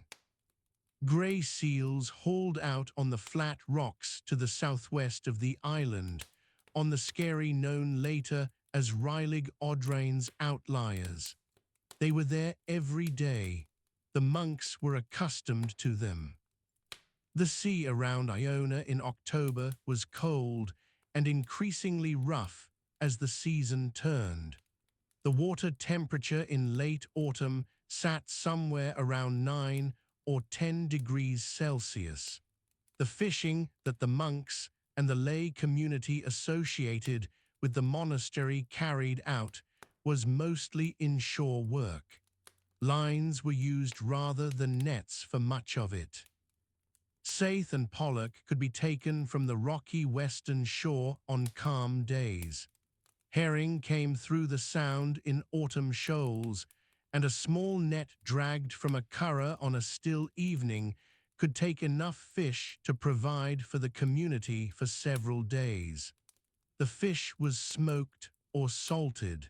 Nothing was wasted. A generation before, in the 760s, the fishery had been conducted in the same basic way. The same species were present. The same methods were used.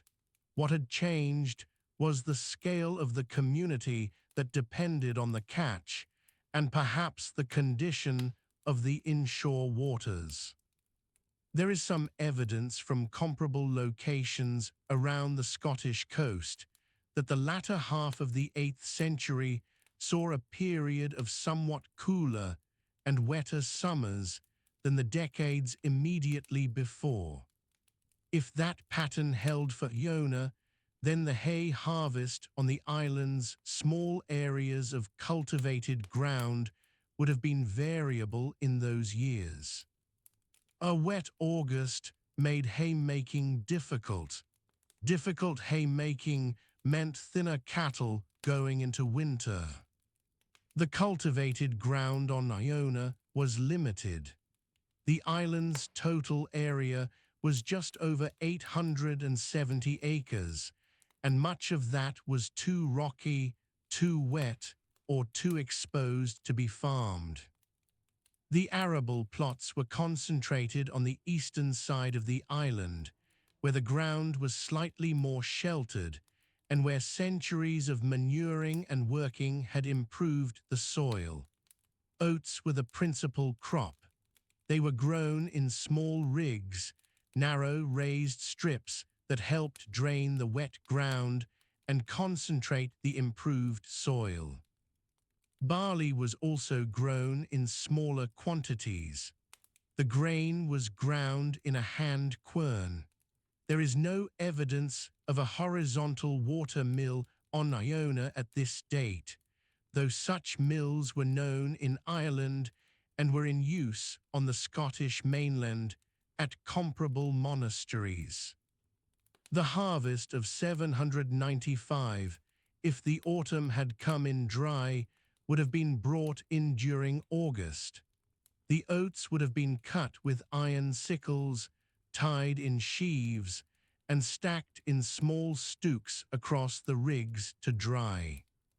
When dry enough, they were stored under cover, either in a small barn within or just outside the vallum, or in stacks carefully thatched against the rain.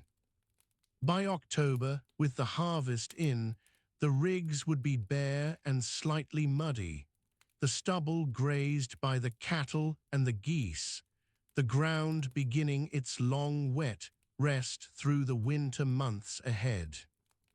The light failed early in October on Iona. By mid-afternoon, the sun was already low over the western sea. The monks would have completed their afternoon work, whatever it was, before that light went entirely. In the scriptorium, the copying would have stopped when it became too dark to see the letters clearly. Candles were used, but they were used carefully. Tallow was a resource like any other. The evening office would be sung in the timber church, with the community gathered close together in the dark. The sound of their voices contained within the wooden walls, the sea wind pressing against the thatch from outside, the island quiet around them, and the water on three sides, and the long Atlantic night just beginning to set in across the western horizon. The sun drops behind the ridge of Dun Eye in the west. The light turns from gold to a flat, pale grey. The sea between Iona and the Ross of Mull goes dark first, losing its colour before the sky does. The monks who have been working the fields to the north of the vallum begin to gather their tools. Spades and mattocks are lifted from the turned earth. The men walk slowly back toward the enclosure. There is no hurry.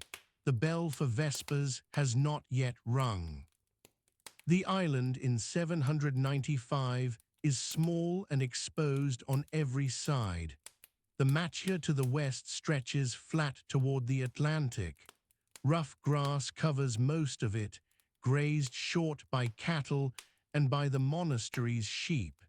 The ground to the east slopes gently toward the narrow sound. There are no trees of any size on Iona itself. The monks know this landscape intimately. They have walked every part of it. The monastery sits near the eastern shore. It is not made of stone in the way that later visitors would imagine. The principal buildings are of oak timber, some of them large, built in the Irish tradition that Columba and his companions first established in 563. Wattle walls have been repaired over the generations. Roofs are thatched with reed and heather. The great church, the main oratory, stands at the center of the complex. Smaller cells surround it, each one low and dark inside. The vallum marks the boundary of the sacred ground. It is a pair of earthen banks with a ditch between them. The outer edge of the vallum runs roughly oval around the settlement. Outside it, to the north and west, lie the cultivated strips of land the monks have worked all day. The ridges of lazy beds are visible in the low evening light. Dark soil, damp from the autumn rains, holds the last warmth of the day. A monk closes the gate in the boundary. It is a simple wooden gate set into a gap in the bank. He lifts a wooden bar and lowers it into its bracket. The sound of it carries a short distance. Inside the vallum, smoke is already rising from the kitchen building. The cook, a senior monk assigned to that duty for the week, has had the fire burning since mid-afternoon. Tonight, there will be soup made from leeks and dried peas. There is bread baked earlier in the day, dense and dark, made from barley flour. The fish caught that morning from the sound are being prepared. Two monks stand at a wooden table outside the kitchen. They work in silence, cleaning the catch with small iron knives. The fish are safe, caught with lines from a curragh pulled close to shore. The curraghs are already drawn up on the beach for the night, turned upside down above the tide line. Their tarred, oxhide skins need to be kept from the frost. The bell rings for vespers. It is a small hand bell struck by a monk near the entrance of the oratory. The sound is clear and light. It travels easily in the still air. The monks in the yard stop what they are doing. Those who are near enough walk directly into the church. Those further away move at a steady pace. No one runs. The rule is observed without urgency. Inside the oratory it is dim. Candles burn on the altar, tallow candles in iron holders. The flames are steady. There is very little draught. The monks stand in rows on either side of the central aisle. They chant the evening office from memory. Some of the older brothers have been singing these same psalms for 40 years on this island. The sound is low and continuous, filling the small space. Outside, the sound of the chanting reaches as far as the kitchen. The cook remains at his post. He is permitted to miss vespers when his duties require it. He stirs the pot with a long wooden ladle.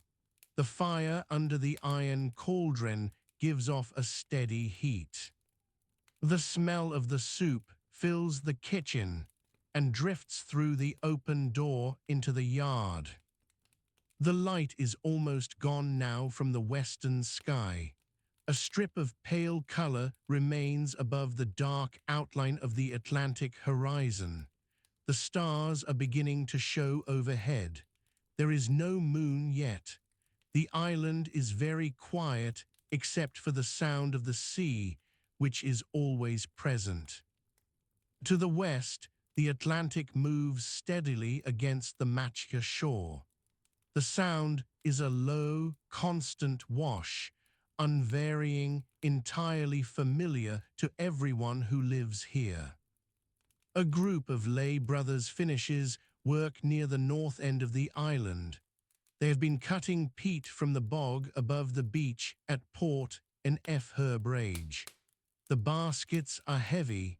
Each man carries a creel on his back, supported by a leather strap across the forehead. The peat will fuel the monastery's fires for the coming weeks. They walk south in a line along the ridge, single file, not speaking. Their feet know the path in the near dark. The guest house is occupied tonight. A small group of travelers arrived by boat in the early afternoon. They are monks from a daughter house on the Irish coast, returning from a journey further north. They have brought a letter for the abbot and a small quantity of vellum prepared from calf skin. The abbot will receive them formally in the morning. Tonight they eat separately in the guest refectory. A junior monk has been assigned to serve them. He carries bread and soup from the kitchen without speaking unless spoken to. The abbot himself is in his cell. It is larger than the ordinary cells, but not by much. A single candle burns on a shelf of wood fixed to the wall. His writing materials are gathered to one side. He has been reading from a gospel book, one of the monastery's most valued possessions. The book is kept wrapped in leather when not in use. The pages are vellum, and the ink is made from oak gall mixed with iron salts. He sets it down carefully. He folds his hands. The day's correspondence has been read. He will respond in the morning. The refectory fills slowly after vespers. The monks sit on low benches at long wooden tables. The tables are plain, unpainted timber, worn smooth at the edges. Each monk receives a portion of bread and a bowl of soup. There is also salted fish, distributed from a common plate. The rule of silence at meals is observed. One monk reads aloud from a text while the others eat. Tonight the reading is from the Vita Columbi, the life of Columba composed by Adomnan, who was himself abbot of this place and died fewer than 100 years before this evening. The words are familiar. Several monks have heard them many times. The food is plain but sufficient. The barley bread is chewy and filling. The soup is warm and thick. The salted fish is dry and strong in flavor. There is water to drink, brought from the well inside the vallum. On feast days there is ale, brewed by the monastery, but this is not a feast day. The meal is quiet and orderly. It lasts perhaps 20 minutes. Then the monks file out. The younger monks, the novices, return to their duties after eating. There are tools to be cleaned and stored, candles to be trimmed and placed for the next office. The scriptorium must be closed up for the night. Ink pots are sealed with wooden stoppers. Quill pens are wrapped and put away. The manuscripts being worked on are placed under weighted boards to keep the vellum flat. The room is swept with a bundle of heather tied at the stem. The novice doing this is perhaps 14 years old. He has been on the island for 8 months. The scriptorium itself is one of the more substantial buildings in the complex. It has been built to allow light from the north side, where the opening faces away from direct sun. Inside, there are slanted boards on which the scribes rest their work. A monk may sit at such a board for 6 or 8 hours on a clear day, copying text with a careful hand. The lines of script are precise and densely packed. Errors can sometimes be scraped from the vellum and written over, but only carefully and only in certain places. The work done at Iona in this period is significant. Letters pass between the monastery and communities in Ireland, in Northumbria, in Pictish territory to the north and east. The monastery holds influence across a wide geography. Abbots from other houses correspond with Iona on questions of the liturgy, the calculation of Easter, the governance of monastic communities. These are not abstract matters. They are practical questions that affect the rhythm of daily life in dozens of settlements across the north and west of Britain and Ireland. This particular year, 795, carries a weight that no one on the island fully understands yet. Earlier in the year, just months before this evening, a Norse raid struck the island of Rathlin off the northeast coast of Ireland. Another raid struck the island of St. Columba's, as some sources call it, meaning Iona itself. The raid in 795 is recorded.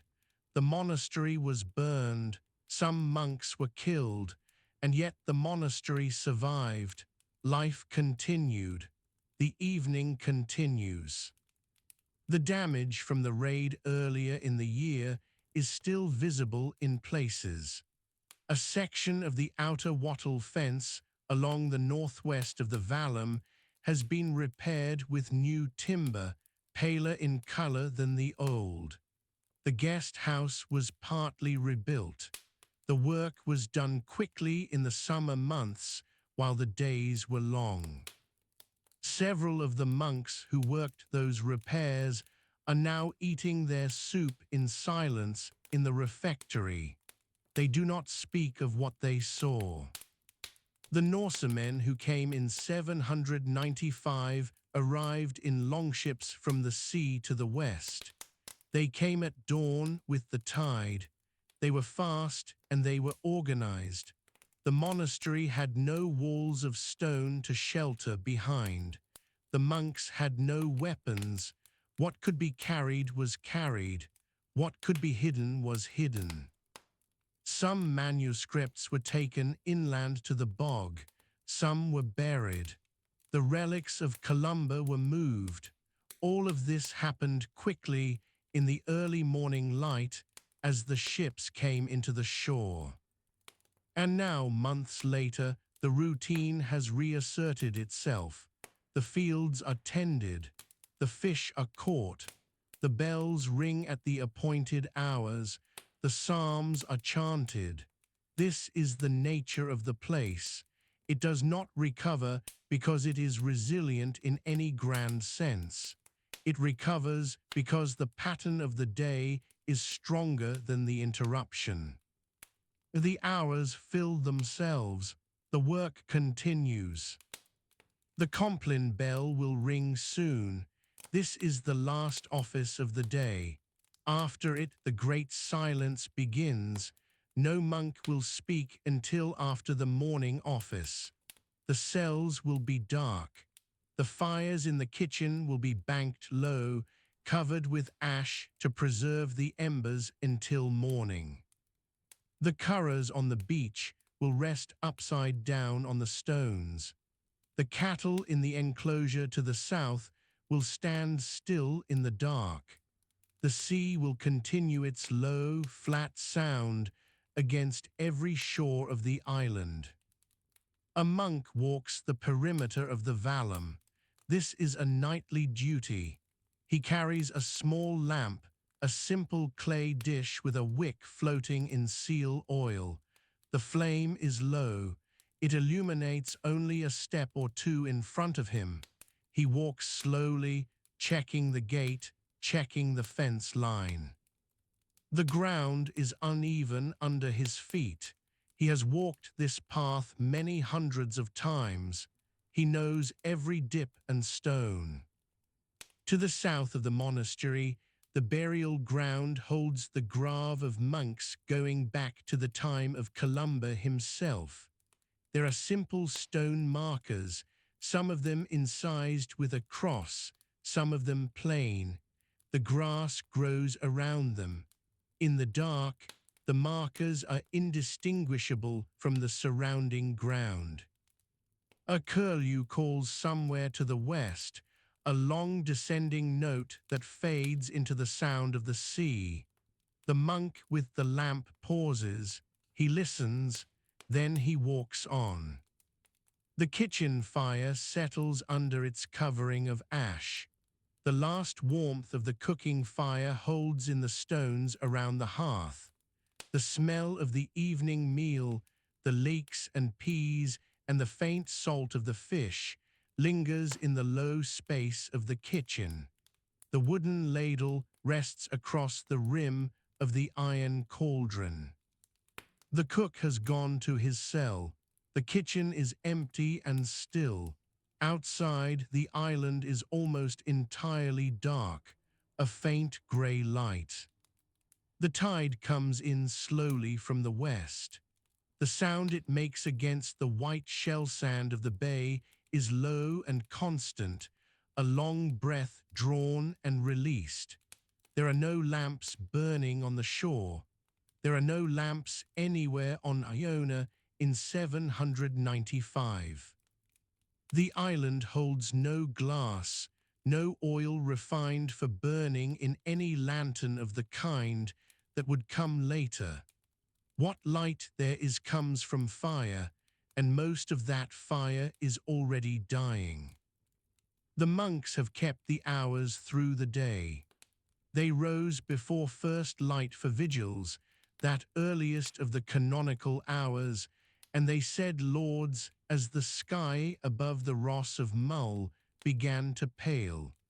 The divine office ran through the day in its steady sequence. By the time Compline was sung, the last communal prayer of the evening, the community was already moving towards sleep. That was some hours ago now. The monastery is quiet. The buildings that stand here are not made of stone. That comes later, with the Benedictines in the 12th century. In 795, the structures are timber, wattle, and turf.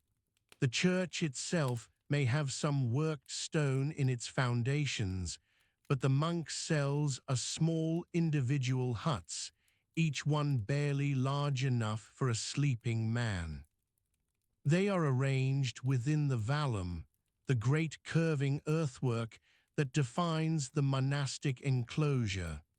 The bank of that vallum is perhaps 2 meters high in places. It separates the sacred space from the ordinary land beyond. Inside the enclosure, the ground is dark. No torch is carried between the cells now. The monks sleep in their clothes. They wear a woolen tunic and a cowl of undyed wool. The wool comes from the island's own sheep, small dark-fleeced animals that move across the rocky machia in the daytime and are pennied now against the night. The sound of them is occasional and soft, a shifting of weight, a low bleat answered by nothing. Beyond the vallum, a few of the lay brothers and tenant farmers who work the monastery's lands have settled into their own low houses. These are rectangular structures, walls of stone and turf, roofed with heather thatch or bracken. The hearth fire at the center of each floor is banked for the night. The smoke finds its way out through the thatch as it can. The smell of peat smoke drifts across the island in the still air. The island is small. It is roughly 5.5 kilometers from its northern tip to its southern end, and barely 2 kilometers at its widest. To the east, the Sound of Iona is perhaps 1.5 kilometers wide, and on clear nights, the black outline of the Ross of Mull is visible against a sky that is never entirely dark in summer. But this is late in the year. The Norse raids that would come to define this decade have already begun along the western coasts. The first recorded attack on Iona itself comes this very year, 795. The community knows something of what the sea can bring. A watchman is likely posted somewhere near the shore or on the slight rise to the north of the enclosure. This is not confirmed in any text, but the practice of keeping a night watch was common in monastic communities that knew themselves to be exposed. The man standing watch carries no light. A light would only mark his position. He stands in the dark and listens to the sea. The sea tonight is not violent. The wind is coming from the northwest at a walking pace, enough to move the long grass on the machia, enough to carry the smell of salt and cold water inland. The machia itself lies to the west of the monastery, a flat expanse of lime-rich grassland built up over centuries from crushed shell sand blown inland. In summer, it is thick with clover and wild flowers. Now, in the autumn, it is grazed close and pale, the soil visible in patches where the sheep have worked. The beach at the west of the island is called, in later centuries, the bay at the back of the ocean. The name is appropriate. There is no land to the west until you reach the coasts of Labrador. The Atlantic runs unobstructed across that distance. Even on a calm night, the swell that reaches the white sand is long and powerful. The sound carries across the whole width of the island. Every person sleeping on Iona tonight falls asleep to that sound. The monastery keeps cattle. They are small, shaggy animals, closer in form to the native cattle of early medieval Ireland than to any later breed. They are housed in a simple byre near the enclosure's boundary. Their warmth and their smell are a constant. The calves were weaned in early autumn, and the herd is smaller now than it was in spring. The milk yield has dropped.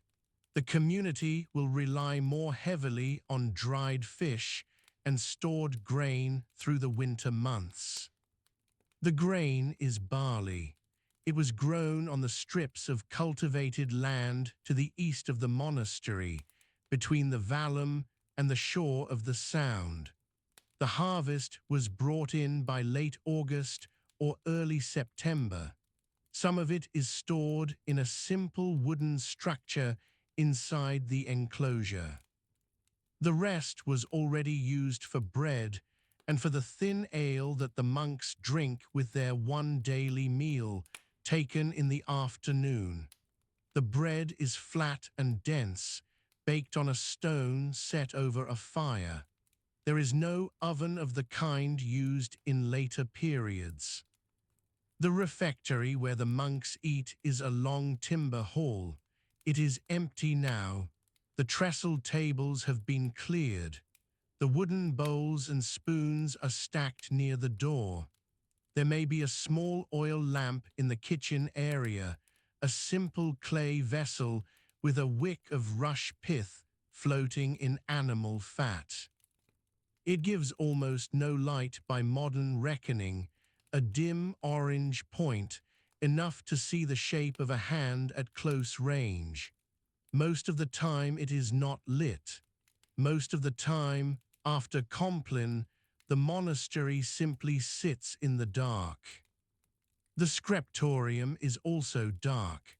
This is where the most skilled monks work during daylight hours, copying manuscripts on vellum with quill pens and iron gall ink.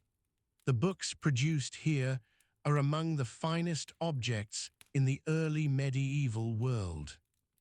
The Book of Kells, which tradition associates with Iona, is not yet made, but the craft that would produce it is already practiced in this place.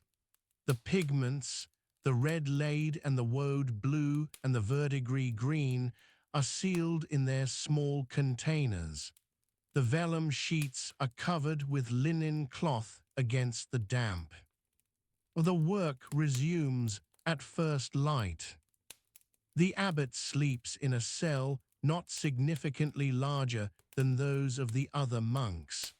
The rule followed here is that of the Columban tradition, rooted in the practices that Columba himself established when he founded the monastery in 563. It is not the rule of Benedict, which governs the great continental monasteries. It is stricter in some respects and more flexible in others. It places great emphasis on manual labor, on copying, on pilgrimage, on learning. The abbot is not a distant figure. He works alongside the brothers. Columba himself died in 597, nearly 2 centuries before this night. His grave is on the island. The precise location is no longer agreed upon, but the monks of 795 know where they believe it to be. It is a point of significance in the organization of the sacred space. They walk past it daily. They pray near it. On the nights when the community is threatened, the memory of the founder is a source of steadiness rather than comfort, a reminder of the purpose that makes the threat worth enduring. The abbot of Iona in 795 is a man named Bressel. He holds the office of Corb, the heir of Columba, the leader of the Columban community across Ireland and Scotland. His authority is considerable in ecclesiastical terms. But he sleeps tonight in a low turf-roofed cell, on a pallet of straw under a woolen blanket, listening to the same sea that every other person on the island can hear. The island is not without other inhabitants. Beyond the monastic community, there are families who have lived on Iona for generations. They fish, they farm, they keep animals. Their relationship with the monastery is one of mutual dependency. They provide labor and some portion of their produce. They receive protection, such as it is, and access to the rites of the church. Their houses cluster in a small group separate from the enclosure. The children are already long asleep, lying close together for warmth on beds of dried bracken. The fishing boats are pulled up above the tide line on the eastern shore, the side that faces Mull. They are small, high-sided craft, built in the local tradition, with a single sail of undyed linen and oars for close work in the Sound. The wooden hulls are tarred with pine resin. They smell of fish and salt and old wood. They sit motionless on the shore now, their oars shipped. The nets are spread on the grass nearby to dry and to be inspected for tears. One of the fishermen will be up before the others to check them.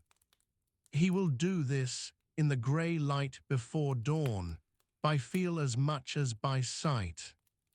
The Sound of Iona is a rich fishing ground. The monks eat fish frequently, more frequently than they eat meat. Dried fish, split and salted, makes up a significant part of the winter diet. Shellfish are gathered from the rocks, limpets particularly, and these are eaten fresh or dried. The seaweed that washes up on the shore is used to fertilize the cultivated strips. Nothing that the sea delivers is wasted. To the north of the monastery, past the slight elevation of Seanock Moor, the ground levels into the open northern Machia. This area is unenclosed tonight, dark and windswept. The grass moves constantly. A single standing stone, ancient even by the reckoning of the monks, rises from the ground near the northern shore. The monks do not record it in their annals. They do not discuss its origins. It simply stands there in the dark, as it has stood for perhaps 3,000 years. The sky tonight is partially clouded. The moon, if it rises, does so behind a layer of thin cloud that diffuses its light without entirely obscuring it. The horizon to the west is slightly brighter than the sky above, a pale line where the sea reflects what little light the sky holds. A man standing on the western shore and looking out across the bay can see nothing. The horizon is invisible. The water and the sky merge into a single darkness. Inland from the shore, the island rises toward a central spine of low hills. The highest point is Dun Eye, which stands at 97 meters above sea level. From its summit in daylight you can see the full length of the island, the Sound to the east, the Atlantic to the west, the mountains of Mull to the northeast, and on clear days the smudge of Colonsay to the south. Tonight Dun Eye is dark and empty. The wind moves across its summit without interruption. There is no fire there, no signal, no one watching. The wind shifts slightly toward midnight, moving a few degrees to the north. The temperature falls. The animals in the byre shift against one another. In the cells within the vallum, the monks pull their blankets closer without waking. The straw beneath them is dry. The walls of their cells keep out the worst of the wind, though not the cold. The season is turning, and the island is settling into the long dark of a northern winter. The sea continues its slow movement against the shore. The tide is on the ebb now, pulling back from the white sand, exposing the dark wrack and the rocks beneath. The sound changes very slightly as the water retreats, becoming less full, more of a whisper than a breath. The monastery remains still. The watch, if he is there, shifts his weight from one foot to the other and looks out toward the dark water of the Sound, where the outline of Mull is no longer visible. and where nothing moves on the surface of the sea, and where